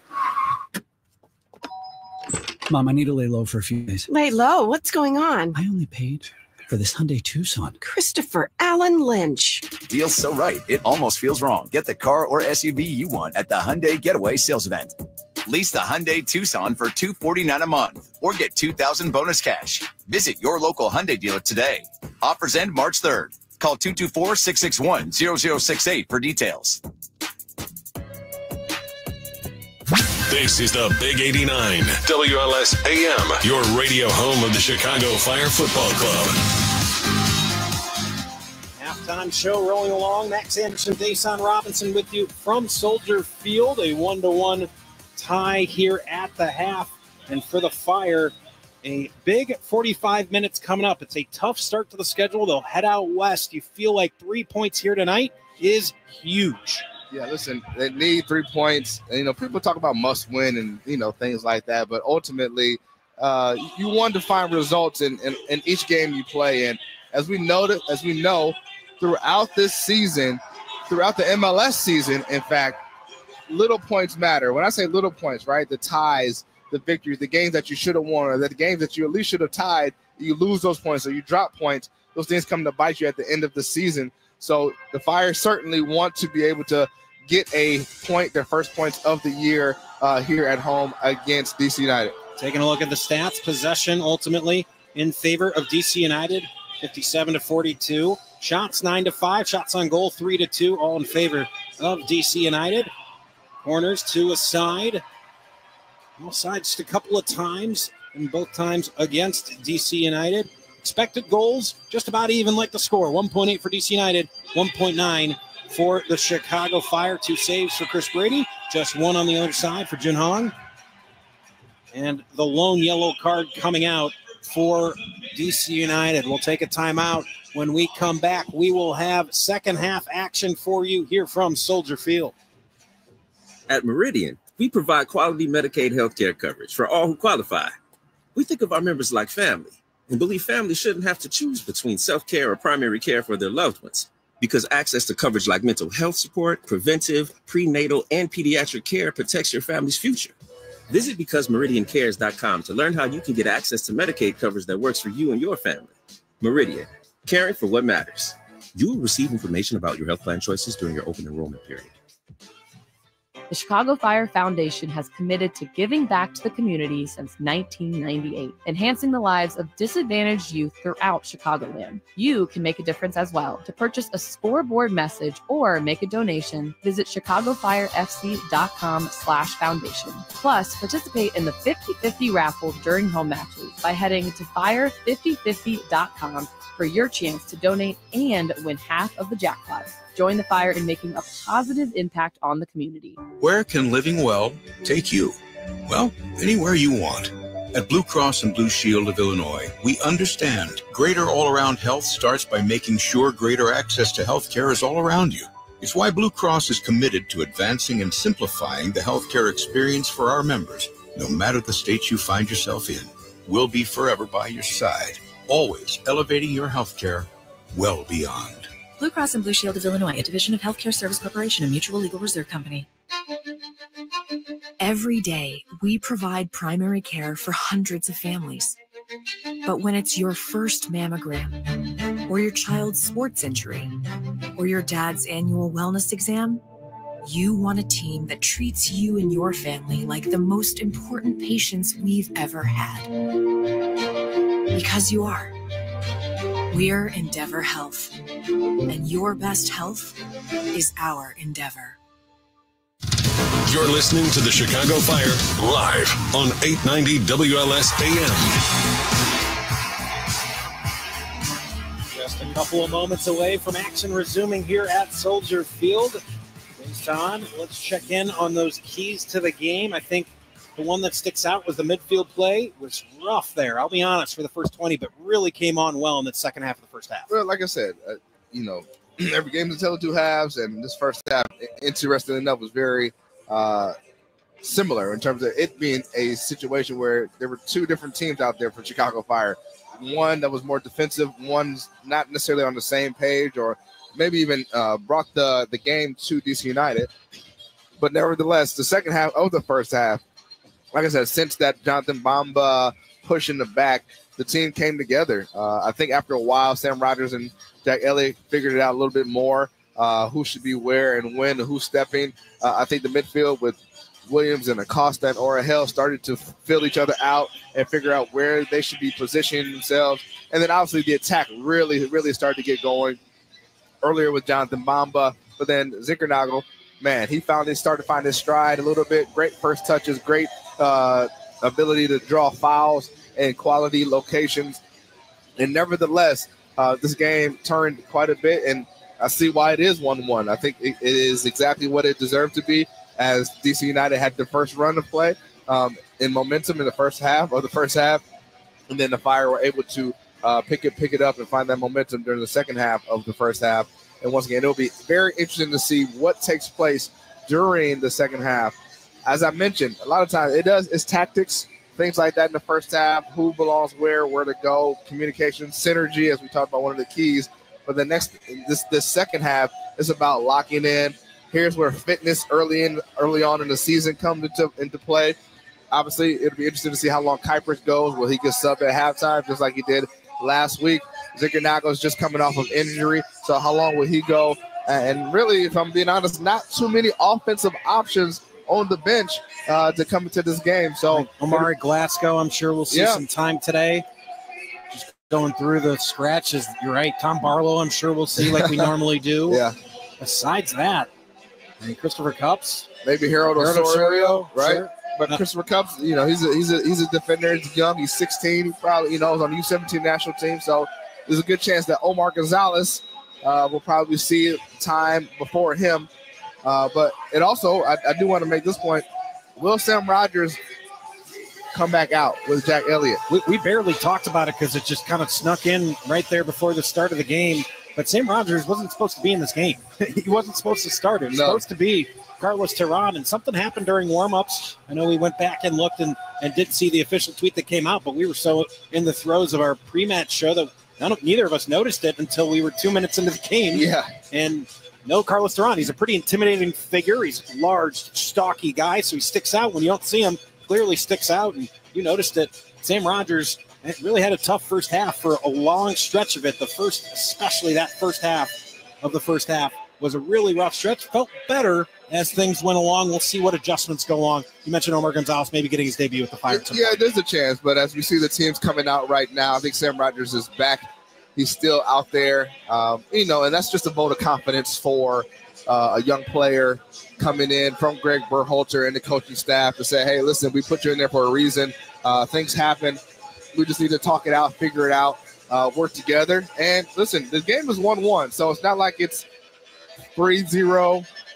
And, it's just and they're just getting outmatched and outworked in every aspect of this game. This is what halftime is for: rest and regroup and recalibrate. And hopefully that's what they did during this halftime, especially with coaches and as much technology as there is and accessible to the groups. They probably got everything they needed this during the halftime speech to get back to not get back into this game, but to have a better second half in terms of synergy and cohesion on that back line. There's never been a better time to test drive that Hyundai you've always wanted. It's your Start journeys. See your local Chicago and Northwest Indiana Hyundai dealer or visit buyhyundai.com today. Max, starting to get a little bit colder over here. I know you mentioned 22, but goodness gracious, man. I think I'm going to have to put my coat on now. Yeah, that's the temperature, the real feel, as we like to say. Below that number at... Well, now my internet won't refresh, so I couldn't tell you. But feels like 20 degrees exactly. Feels like 20. According to weather forecast. Goodness gracious. Back underway here. Second half action for you from Soldier Field. Max Anderson, Dason Robinson on the call for you. Zinkernagel off the drop up the right wing. Getting pressured the entire way by Schnegg. Now Jonathan Dean coming up. Trying to quick pass up to Orahel. Would have been a foul, but it'll be play on as Pirani takes over for DC United. Now turns it over. Williams plays it out wide. Kuipers gets a touch in the box. It's deflected aside and not able to keep it in. Was the keeper June Hong, so it'll be an early corner kick for the Fire. Good attack out wide on this right-hand side initially by the Fire. A combination of three players. Ball pops back out and then finds this feet on the left-hand side, and now Fire have a corner, and last time the Fire had a corner, Zinkernagel on top of the ball ended up in the back of the net. So can a similar situation occur here? Zinkernagel will take the in-swinging corner, launches it into the box. Kuiper skies up, not able to get his head on it. Comes out, Gutman right back in, headed right back out. Now settled onto the boot of Williams. Out wide out wide Zinkernagel. His cross is blocked, and Gutman's able to slow the counter. And the Fire able to keep possession. Cross in is blocked. Time by Herrera. Acosta heads it forward. Goes across the touchline for a throw. Just getting started here in the second half. You're joining us on WLS AM 890. Thanks for tuning back into your English radio home for the Chicago Fire. If you're simulcasting us on Apple TV, appreciate you switching over to our dial. Here's the home broadcast for the Chicago Fire. That deflection from Kuipers goes again across touchline to be a throw for DC United.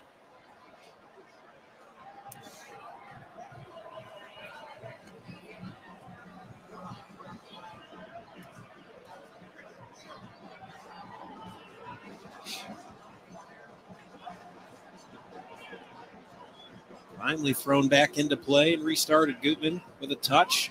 Trying to play it forward. Goes off of him. Will be another throw at midfield.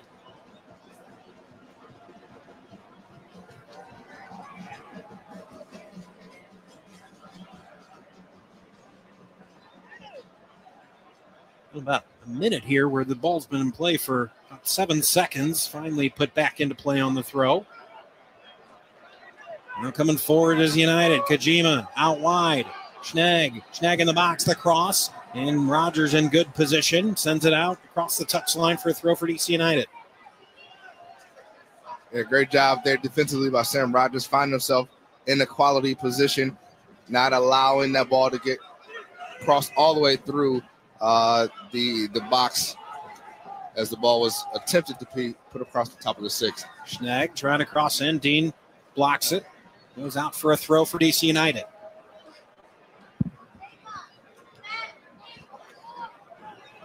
Greg Berhalter's 4-3-3 lineup. Yielding one goal so far. They're going to need another if they want to get 3 points here tonight. Dean with the ball, not able to get it past the second defender. It deflects off of him, and it'll be another throw for Pirani. Now with it. We'll cycle it back to his defenders. Bartlett on it. He's going to send a long arcing ball up the right channel, but well past his intended target into the gloves of Brady.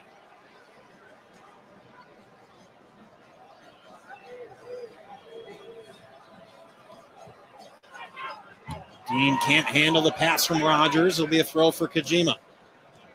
Enow on the restart. Trying to get the ball into the middle. Dean slowing it down. Now Schnegg finds Enow. Enow tries to switch across. Great play by Bamba to take it away. Here come the Fire on the counter. Jonathan Bamba charging up the middle of the field. Has Zinkernagel on the wing, and it'll be a foul. We're going to get a card against Aaron Herrera. It's been building and building and building.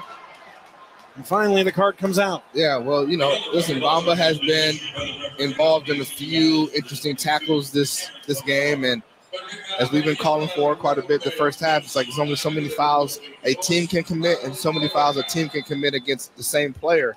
And that really is starting to add up for DC United, and that's their second card of the game. So hopefully the Fire are able to draw some more cards and, maybe in a red card, it being so dangerous. It was a counterattack that Bamba was leading. Not a ton of contact, certainly a foul, but in that position, the way the Fire were charging, certainly a worthy yellow. Zinkernagel from 40 yards out, chips it towards the box. Not a very good ball in and easily cleared by United. Jonathan Dean heading it forward, trying to keep it alive, looking for Sam Williams. Fine debut for Sam Williams, the 19-year-old. Hugo Kuipers on the charge. That one goes off of DC United. It'll be out for a corner kick for the Fire.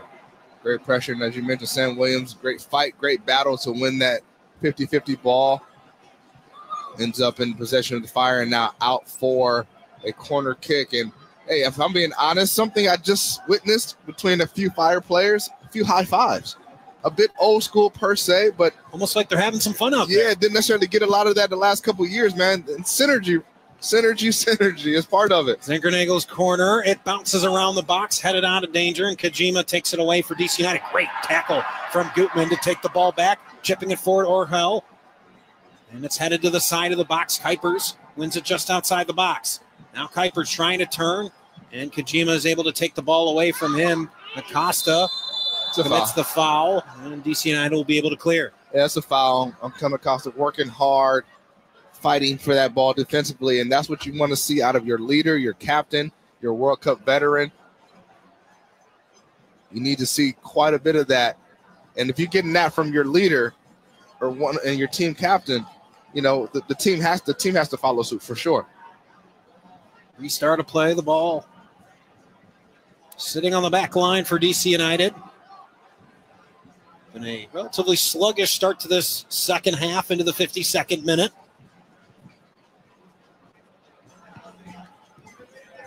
Now Schnegg trying to come forward. He's fouled again by Zinkernagel.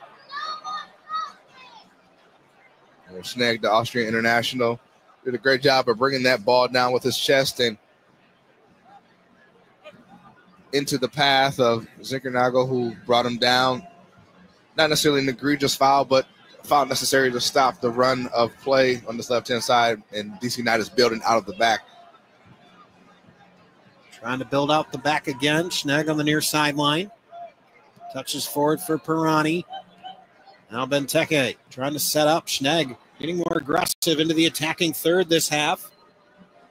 On to Benteke. He's going to send a long diagonal ball across into the box. Here's a cross block by Gutman. It'll be a corner kick for United. Good build up there by DC United on this left-hand side. As you said, Schnegg finding himself more into the attack. The Austrian international. A little bit of a combination here as well with Inal and Kojima, and then the ball ends up at Benteke's foot to get a good switch to Herrera. And now DC United have a corner kick from the northeast corner here at Soldier Field. They like to do a lot of moving to get Benteke to go to the back post. He's going to spin off. Out swinging ball, high arcer. Benteke trying to clear space. He gets possession for a moment, not able to get a shot off. Still at the edge of the box. Fire trying to clear, bouncing around. Now Cervania finds it, but can't turn. Leaves for Kojima. Now Kojima making his way up the left wing. Edge of the box. Played back for Cervania. And now Enau will reset for DC United.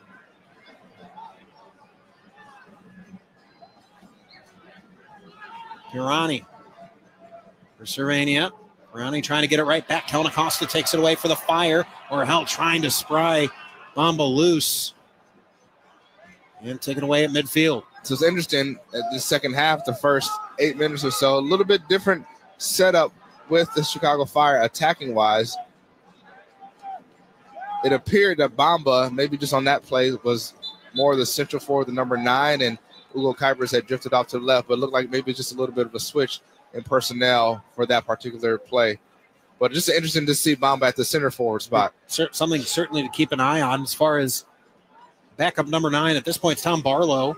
You'd think if that fails, it would be Bamba, but that is certainly bit of an open spot right now for the Fire. Is who backs up Kuipers? It's Barlow, but only one goal last season. Certainly not up to the standard of Tom Barlow. No, but I can imagine that we will see Tom Barlow tonight once again as Hugo Kuipers is working himself back to full fitness. So how long will he go? He went 45 minutes last week, maybe 60, 65. 55th minute. Nobody in a particular hurry warming up for the Fire. Guys starting to get loose and stretch and move around for sure, but doesn't look like we have an imminent sub by any means. Now Pirani trying to play out wide. Gutman over, cuts it off, wins it. Bamba backtracks. He'll lead the counterattack for the Fire. Nolan Acosta now in the midfield. These for Sam Rogers and Jack Elliott. Elliott, hot pass for Orhel, who's able to settle it. You said it, Orhel, impressively slowing that ball down. It's good, man. Great touch, great technique. Orhel making a man miss. That high press starting to work its way back towards Brady. The Fire trying to break it. Zinkernagel along the near sideline. Turns it over to Schnegg now. Schnegg trying centering pass. Rogers gets in the way of it. Orhel creating space, trying to counter. Here's Gutman with some speed and space up the left wing. Fire have numbers up. Gutman leading the rush. Now coming into the middle. Across for Jonathan Dean. Dean at the edge of the box. Left foot to his left. Shoots with his left. Not able to get much on it. And saved by Jun Hong. But a great run of play. And you saw it led out the back by Andrew Gutman. Man. Jonathan Dean, 2 times this game has found himself in situations where he's not uber familiar with. One with the volley and one where he actually made an okay decision with the overlapping run. I think I can't remember if it was Zinkernagel had overlapping run. Jonathan Dean cuts the ball into the middle on his left foot and hits it with a little bit of pace, but not enough with enough conviction and confidence for that ball to trouble Kim Jun-ong as much as he would have liked. So Dean, that's probably something that he'll be working on the training ground this week. I was thinking that exactly. Maybe working that left foot from 20 yards out a few times. Now a foul committed by Enow. As Zinkernagel takes the worst of it. Those hurt, especially on this cold night. I'm sure the surface is pretty hard. Sky's up for the ball, gets undercut. The foul on Enow. And DC United trying to press this Fire side, able to break it. Bamba in the center circle. Gutman out wide. Tons of space out wide for Gutman again. Gutman not able to get past one man. He gets past Herrera there. Fire have numbers. Able to win it right back. Yeah, his first touch somehow, some way let him down. He had acres of space and just took too big of an aggressive first touch. And DC United was able to recover and disrupt that play, but great job getting out of the back with their possession, the Fire, and had an opportunity, but unfortunately didn't come through with that bad first touch from Gutman. Costa playing back to Elliott. Now Rogers getting pressure from Pirani. No. Almost an errant pass. Elliott able to catch up to it and play for Sam Williams. Now Williams with some speed up the left side. Plays for Gutman. Gutman much more, I'll say, aggressive, playing a higher line, certainly from the left back spot. Across diagonal ball to Dean. Just outside the box, Lisa Orhel. Orhel curling ball in and headed away initially, and now a foul against Acosta. That's pretty weak in my opinion. 50-50 ball, they go up. Listen, does he get through the back of Pirani? He does, man. But for me, I think it's pretty weak to call that one. That was. Looking at it on replay here. Yeah. Suppose maybe if he's able to just keep that arm just a little bit further down, maybe you don't get the foul call. Fair enough. I'm searching here, Dason. I'm doing what I can Fair enough. To try to play devil's advocate, but I'm with you.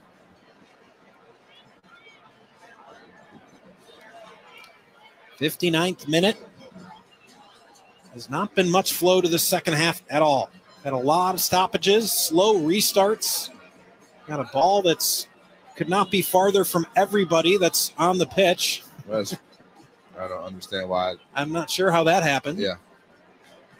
Finally, security personnel able to get that off. And we're back underway.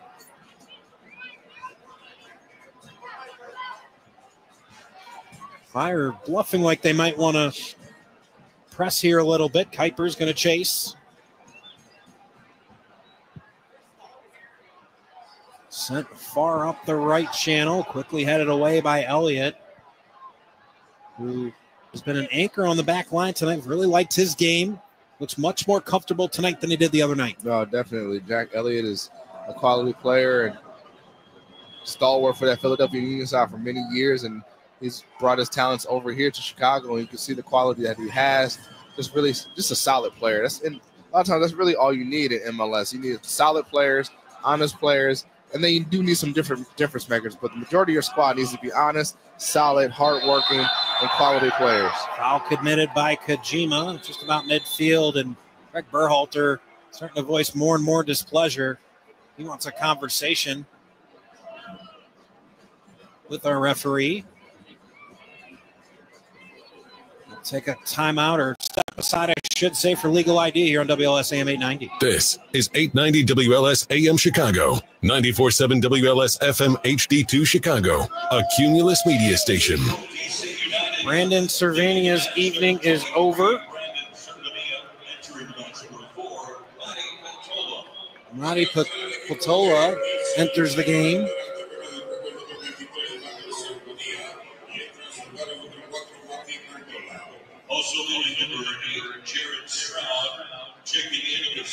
Jared Stroud, his evening is also over. Jacob Morrell checks in for him.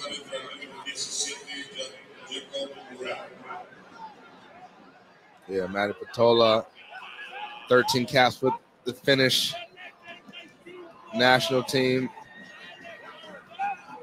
coming in to bring a bit of energy, freshness, fresh legs on this cold night for our DC United team. Placing part of that right side of the entire agenda here for DC United is Jun Hong. Skies it forward, looking for Benteke. Jack Elliott goes up the back of him. They collide, and we're going to get a whistle for a foul on Benteke. Elliott down in some pain, but starting to rock himself to his feet.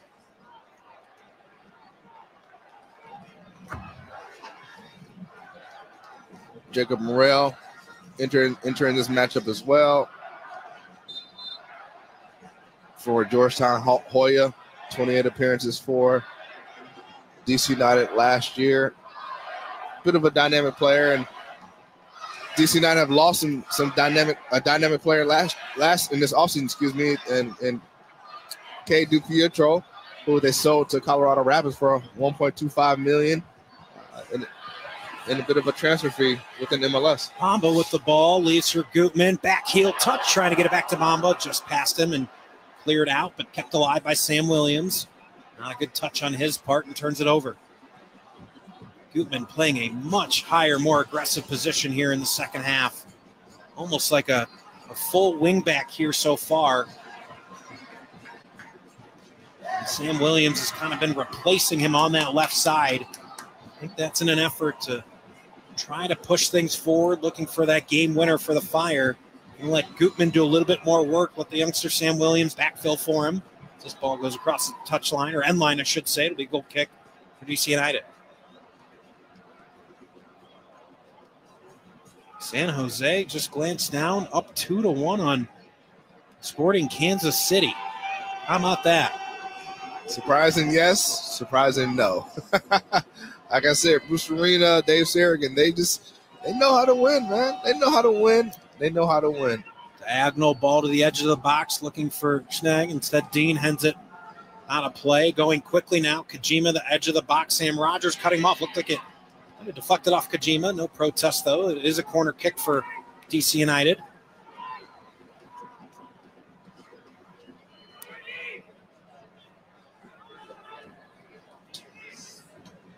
Another set piece. Witness once again, first couple of corner kicks from DC United. Christian Benteke starts at the near post, then curls around to the back post, and 3 or 4 DC United players set a pick for him to get a head on the ball at the back post. This happened 2 times in a row, and we'll see if they switch it up or they keep it going. The boos for Aaron Herrera taking the corner kick. Enemy number 1 right now for the Chicago Fire faithful. And for that push in the back of Bamba in the first half. Curling to the back post. Brady tips it out, not out of danger. Now back into the mixer and headed out. Collected by Schnegg and played back by Enow. Lofted forward up the right side. Gutman challenging. Still just outside the box. As Lucas Bartlett plays it. Now diagonal ball across once again. Schnegg on the volley, but nobody on the back door for DC United. Andrew Gutman going to launch it. We'll go across the touchline. It'll be a throw in. We'll call it 40 yards from goal. Great cross, great long diagonal ball by Peltola into Schnegg. As you mentioned, he was finding a little bit more, I won't say joy, but a little more activity on this left-hand side, a little higher. Both left backs here in the second half have played much, much higher. Certainly. 66th minute. Still deadlocked. One apiece. Throw-in comes into the box. Rogers heads it out. Now Gutman, challenged by Benteke. Turns it over. Herrera trying to play it along. Instead, Bamba back to help. Deflects off of Bamba. It'll be a throw for DC United. Even with the edge of the box.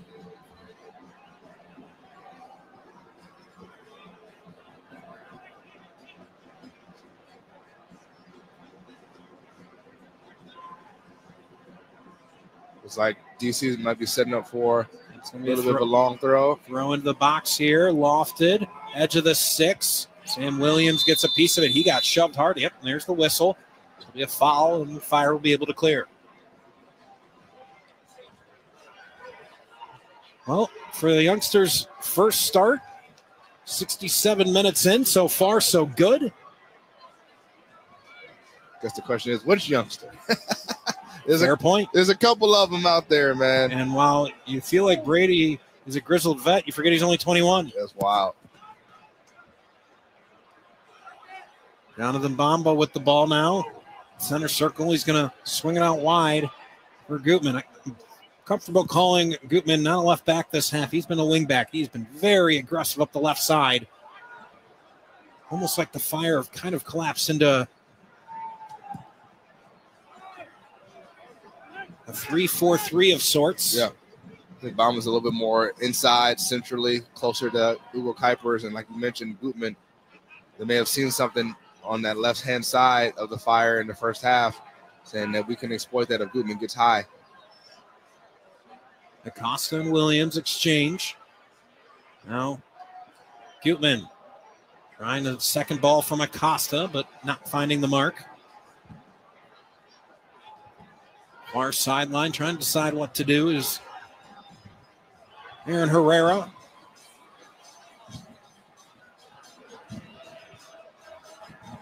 Back line. Pressure now from Orhel as Schnegg plays it through the middle of the field. Touched along by Benteke. Taken away by Elliott. Now Bamba tracking back. That's a good tackle. He has the ball taken away. Now DC United has numbers if they hurry. Acosta slows him down for a moment. Still fighting forward. Now ball played. Benteke has the edge. Benteke shoots. Oh, what a save. Brady able to just get enough of it. Deflected across the goal line. Now the offside flag comes out. It's interesting that this play ended up in an offside call because Kellen Acosta was all over. I think it may have been Pirani in the midfield.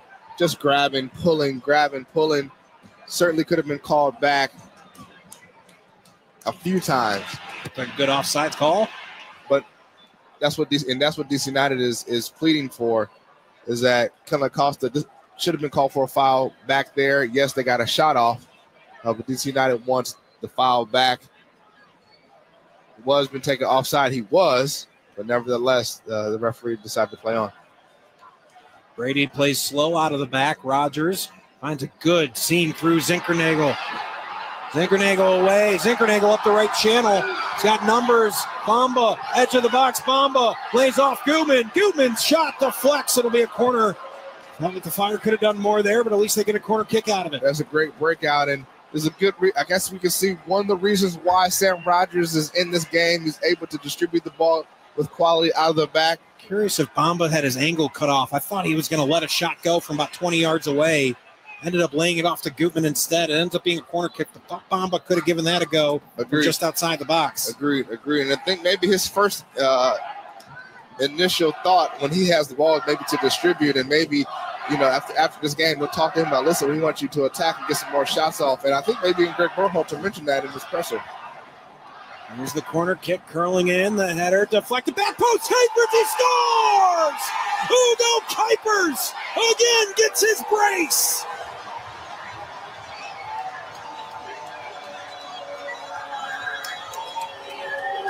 Almost identical play, Dason.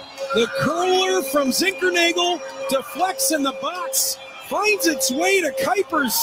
And that time, I don't think it was a head. I think it might have been his stomach. It was not a traditional body part, but it doesn't matter. Got it across the goal line. It does not matter. Set piece coach Ryan Nees has got to be pleased with this one. Jack Elliott makes that streaking run to the near post. Oh, it's his foot. I think Jack Elliott gets his head on the ball. Maybe it comes off of Bartlett in my opinion. But the fact that Jack Elliott went up to the ball to challenge it, Ugo Kuipers finds himself at the back post wide open and gets his boot over this higher than his neck there to connect on it. And that simply is a set piece coach giving his instincts, his ideas, and to where to put Kuipers, where to run Jack Elliott. And next thing you know, we have a lead of 2-1 here at home, and a couple subs that are coming in the game, a couple reinforcements for the Chicago Fire. He gets his brace, and he heads off in the 72nd minute. Job well done, Ugo Kuipers. Into the game, Tom Barlow and Omari Glasgow. Zinkernagel, a quality shift for him as well. I believe he gets an assist, I would think. Assist, or maybe even a hockey assist. I know that's being recorded more this year, which, why not? I'm okay with more stats in the game. No doubt about it. It's going to lead to more scoring, but I think that's what the fans are here to see, is more stats, more scoring, more things happening. No doubt about it, and it's exciting to see, right? Your DP getting on the board 2 times in the game. And how about the first 4 goals of the season, Dason? 2 from Brian Gutierrez and 2 from Ugo Kuipers. This team's going to go where those 2 guys lead them this year. No doubt about it. It's exciting to have your key players doing exactly what they've been called to do, what they've been asked to do: distribute, score, be in the right spots at the right time, lead. And right now, Tom Barlow taking it away. He's trying to get a goal himself. Fire with numbers. Bamba feeding Orhel in the midfield. And a nice play by Enow. Slows it down. Falls to Dean. I mean to cut you off there, Dason, but thought we had a rush going. Glasgow gets tripped. Schnegg, the guilty party, will lead a free kick for the Fire. Not sure who Omar Glasgow fouled beforehand. Might have been a little bit of all square. It's a little bit of payback. Welcome. The youth abound right now. Glasgow, Orhel, Sam Williams still out there. Now an offensive third throw coming. Jonathan Dean with the ball. 74th minute. Fire lead 2-1. A game that started in a rough way for the Fire. First 20 minutes was all DC United, but since then, not just the score, but the majority of play, the Fire have looked much better. Now Acosta at the edge of the box, trying to get a shot off, not able to. It's cleared all the way back out to Jack Elliott in the center circle. Now Gutman. Bamba finds Acosta. And Acosta turns it over, looking for Williams. Here's Benteke up the right side. Jack Elliott stalks. He's calling out Williams to go out and get the Golden Boot winner. Now Williams challenging out wide right. A new arrival, Morrell, gets his first touch on the far side. Service into the box, back door. Jonathan Dean heads it across the end line. Will be a corner kick for DC United. Safe play, safe defensive play right there by Jonathan Dean. We're going to get another sub here from DC United. Dominic Badgie going to join the action here in place of Borsino.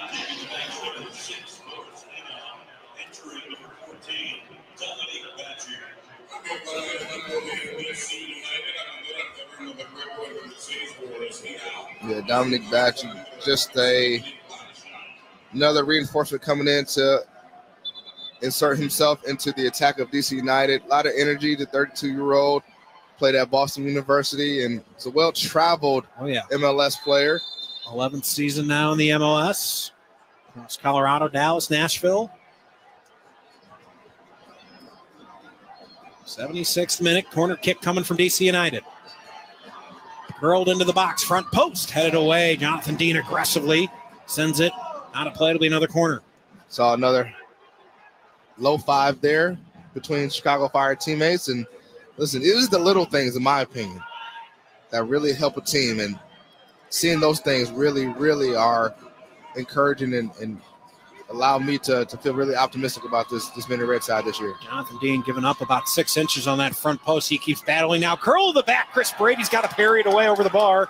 We'll get another corner. Yeah, really great entry ball in the mixer, as they say, by Herrera. I mean, that was dangerous. Chris Brady had to use all of his frame to maybe just give you a fingertip in the ball to tip it over the top of the goal. Now the far corner.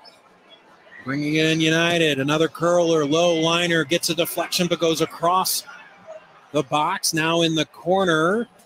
And the one blind spot we have here at Soldier Field looks like it went out off of Jonathan Dean. Be a throw in for Pirani, just 3 or 4 paces from the flag.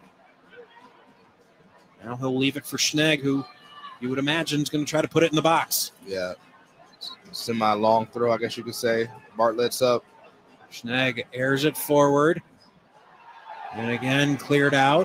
Again. Oh, that time off of DC United. Can't believe it is Bartlett. Frankly, I agree with him. I was ready for another corner kick, a break for the Fire. We'll take it. We will take it.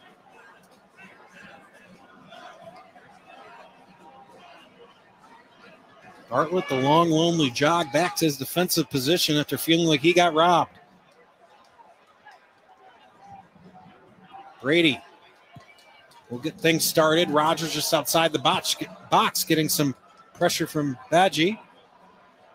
Now headed Dean into a dangerous area. Acosta, not a very good touch. Elliott able to head it out to Gutman. Almost a really impressive play by Morel to keep it alive, but was across the touchline.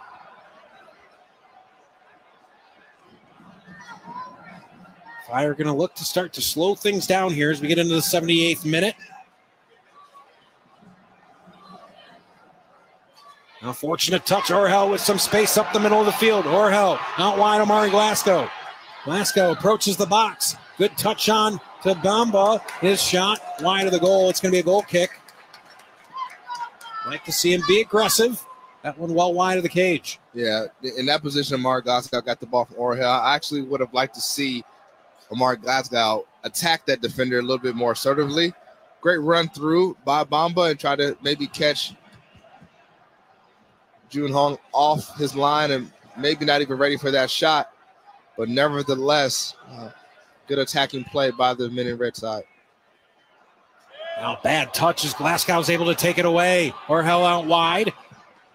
Glasgow had a chance to thread it through and said Orhel bring it to the middle of the field. Now laying it off for Glasgow. Edge of the box, trying to figure out what to do next. Tries a cross, but it's knocked down by Kojima. He's going to dribble out. Now Benteke up the left side. One-on-one with Jack Elliott. How about this matchup? Benteke crossing it into Badgie. Wow. Fortunate as Rogers was a bit late getting over. It goes all the way wide. That ball was incredible. Now good deflection. Well done, and he might have extended too far. Is now in a bit of pain. As Sam Williams was a great deflection on his part.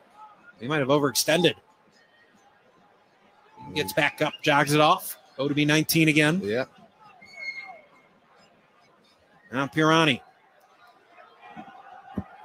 Finds Potola. Potola, man. You can certainly spray that ball. Out wide. The cross in, wide open. Badgie, what a save. Brady deflects it over the bar. And a huge applause from the home faithful. Chris Brady keeping the Fire up a goal. That is scary. Platola with another great spray out wide to Herrera, who finds Badgie wide open at the 6. And what is happening with this Fire back line and their communication? This game very well could be 2-2 if Chris Brady doesn't come up with such a huge save. The middle 50, very good for the back line. Some issues here as we come down the stretch. Now Bamba trying to pressure Benteke.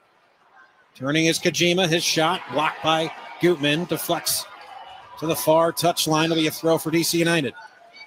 Yeah, DC has certainly had numbers in the box there once again off that cross, but to have a player wide open in the box. Oh, good head play by Schnegg. The shot from Badgie is blocked by by Rogers. The shoe came off. And then a break for the Fire. And now Schnegg spikes his shoe. How does that not earn a yellow? I mean, I understand his frustration. I think Orhel stepped on his foot, and that's why it came off. But you always see when a player does something like that to show up the referee, that gets called. There's no doubt about it. It should have been a yellow card. I mean, that's like 101 stuff. Yeah. Yeah. I mean, I don't know. Even as a man, right? Like, it's just don't do that to me. Don't try to show me. I know you're frustrated. I mean, there's not much to it, too. I mean, Orhel's on him and certainly playing towards the ball. It wasn't overly clear either. I mean, certainly didn't look like he stomped on his foot or anything like that. Maybe made a little bit of contact that sprung the shoelace or something. We're going to get some changes. We're going to get Omar Gonzalez entering the game. Well, we're going to get that at the next stoppage. Mauricio Pineda is going to enter as well. If I had to guess, that'd be for Rogers and for Williams, but we'll see. Oh, Barlow almost picking the pocket. Just able to get enough on the touchback was Kai Rawls. Jack Elliott, steady as he goes. He's not letting Benteke go. Yeah, no more playing high lines, no more playing cute in the back. In this last 10 minutes of regulation, obviously this is going to be 90 plus, but this is the crunch time. This is where you have to lock in and no more cute stuff. It's you better mark up in that box when that ball goes wide. 83rd minute, trying to spring Benteke. Rogers right with him. Now comes to Schnegg outside the box. Glasgow does a nice job getting in the way of that pass. He'll just shoot it up the right channel. And right now the Fire are really hoping and really needing this ball to get out of bounds so that subs can come in. As you mentioned, Omar Gonzalez is coming in. And he's going to be a really good sub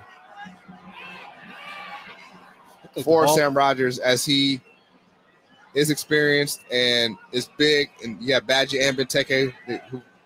They got 4 guys playing basically two forwards. A lot of size, too. Yeah, so that's why Omar Gonzalez will be inserted into this lineup really quick. And he himself, 6'4", 6'5", really good in the air. Now taking it away, Andrew Gutman trying to spring the Fire forward, and then a foul committed. Mati Patola.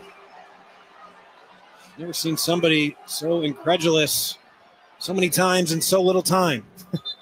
Every single time a whistle's blown, it's a catastrophic event for Patola. Yeah, DC United wanted a foul there on Andrew Gutman. Looked like a foul on Patola. I'm not sure why he was so fired up about it. And that will lead to some substitutions. It's going to be Williams and Orhel coming out, for Pineda and Gonzalez. And they may just drop 5 in the back or let 3 in the back. Gutman kind of spring up as they need, maybe to try to find that third if they can. Yep. Now you've got 3 center backs in the game. Well, really 4. You could count Pineda. You could, but Pineda inserts himself into that midfield, taking over for Williams. Mauricio Pineda, one of the homegrowns. His brother Victor, love this note, was the first homegrown player by the Fire to play in an MLS game back in 2010. Yeah. I remember Vic. We played together, and man, he was a talent, real talent. We used to call him Di Maria because the way he played, and he kind of had his profile too. Now Barlow getting a touch. Back to Gutman. Gutman into the attacking half. Up the left wing. Now he's got a step on Aaron Herrera, who cuts him off. Gutman battling, wins it back, and earns. Oh, my gosh. I thought we were going to get a foul. I thought that's what the referee was pointing at. Apparently, he's pointing at a goal kick. Now in the 85th minute, DC United trying to move quickly.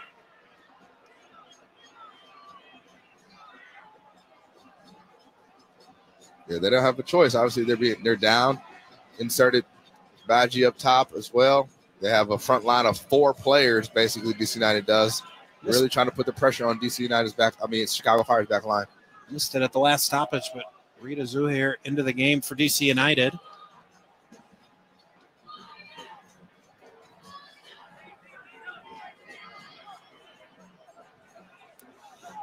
United brings it forward. Zuhair just across half line. Sends it up the middle, Badgie. Pineda checks him, but Pirani comes away with it. Swung out wide. Herrera sizing up Gutman. Cross. Oh, that goes off the hand of Gonzalez, but it was by his side. It's close. Right. Great job by Omar Gonzalez there, being in the right spot, number one, but then also keeping his hands near his body. It's a vet being a vet right there.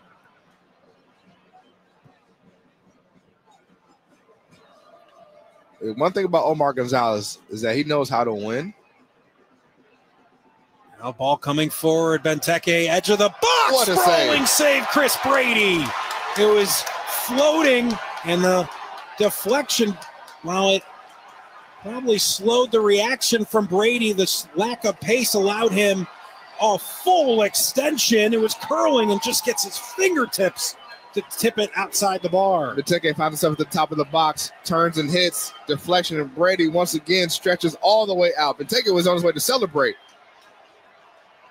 87th minute, ball into the box off the corner. Pineda getting tugged on, still bouncing around. Finally, Bamba able to clear it out.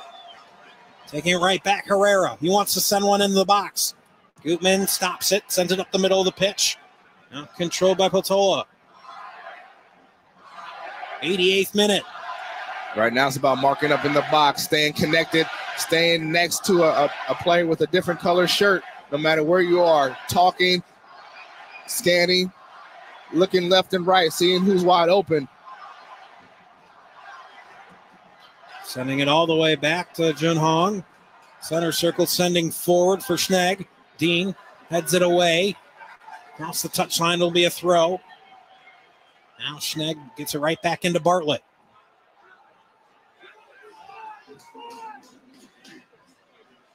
Schnegg along the near sideline. Trying to find some space, finds Pirani. Pirani chipping it into the box. Jack Elliott, heavy header, well out of danger. Now Glasgow coming up to challenge, trying to win it. Pirani's able to turn. Pirani up the left wing, centering pass for Benteke. Good challenge from Jack Elliott. He had to get that one right, because if he didn't, that would have been a free kick in a crazy dangerous spot right outside the box. 89th minute.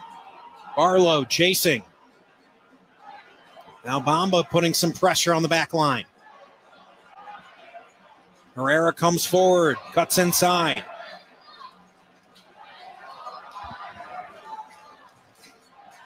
Played out for Schmidt.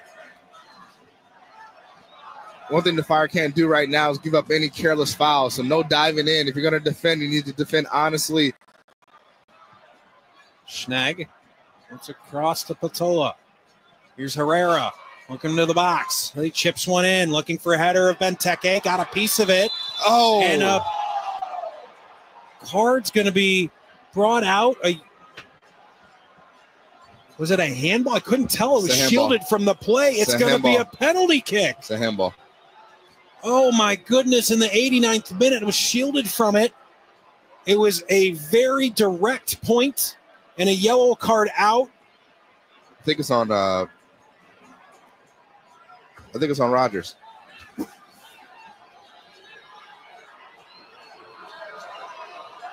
Benteke finds himself obviously in a great spot inside the middle of the box. Gets his head on the ball, which you normally know he would. And as Rogers is challenging, his arm is extended. And Benteke gets a head on it, heads it right into his hand, and we now have a PK in the 90th minute of this game. Now, once again, the ball is not in the back of the net, number one.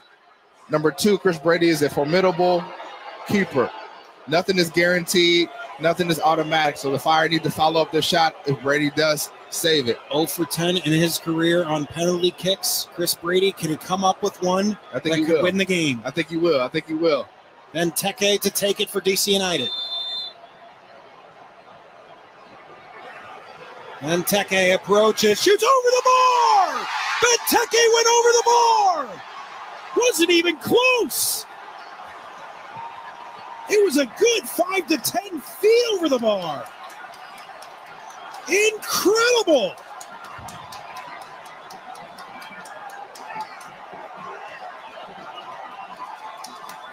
I think Brady may have had it covered anyway because he guessed the right direction, but nevertheless, that ball is somewhere over by the Field Museum, up and out of this stadium. Listen, as I mentioned, the ball wasn't in the back of the net. You called it. I got to give you credit. Listen, because it's never over until it's over. It's never done until it's done. Kellen Acosta's going to check out here. Clearing way for Harold Osorio to make an appearance here tonight. Sam Rogers has got to shake that off. He's got to finish this game strong here because the game isn't over. I haven't seen an extra time number, but we're a minute and a half in. Finally, looks like it's about to come up on the board. 5 minutes is going to be the total.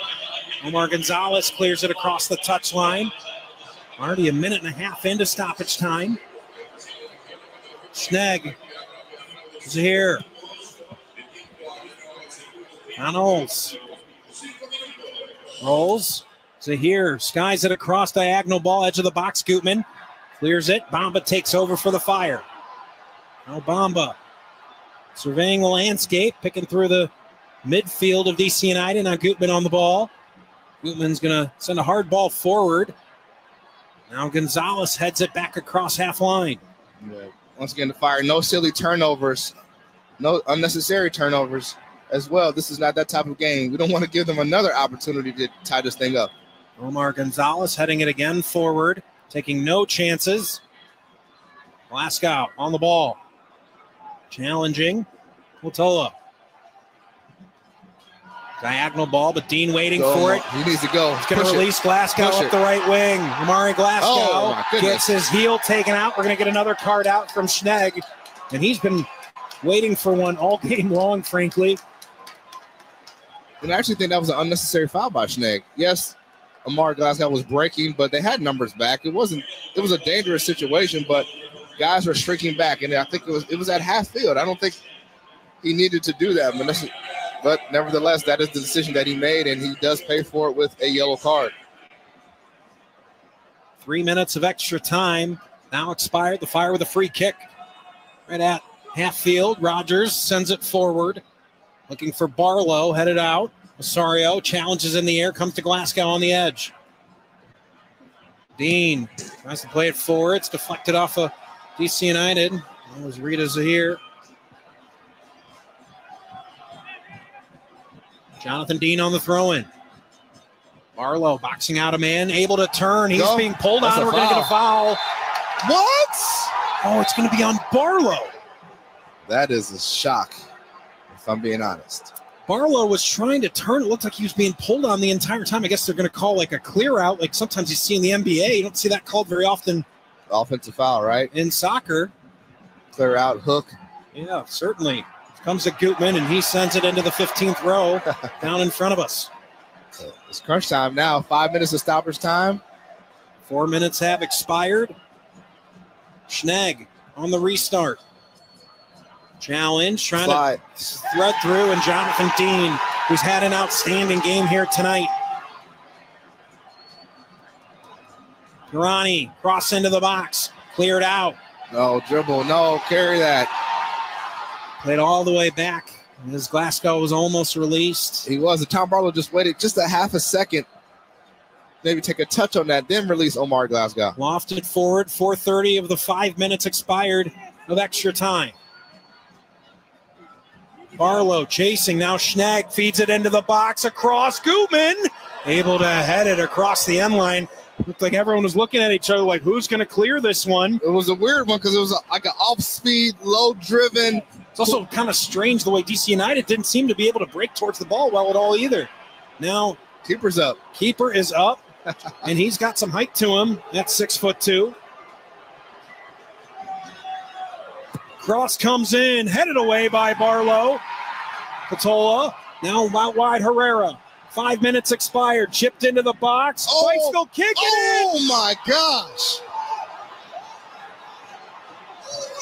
And we're level.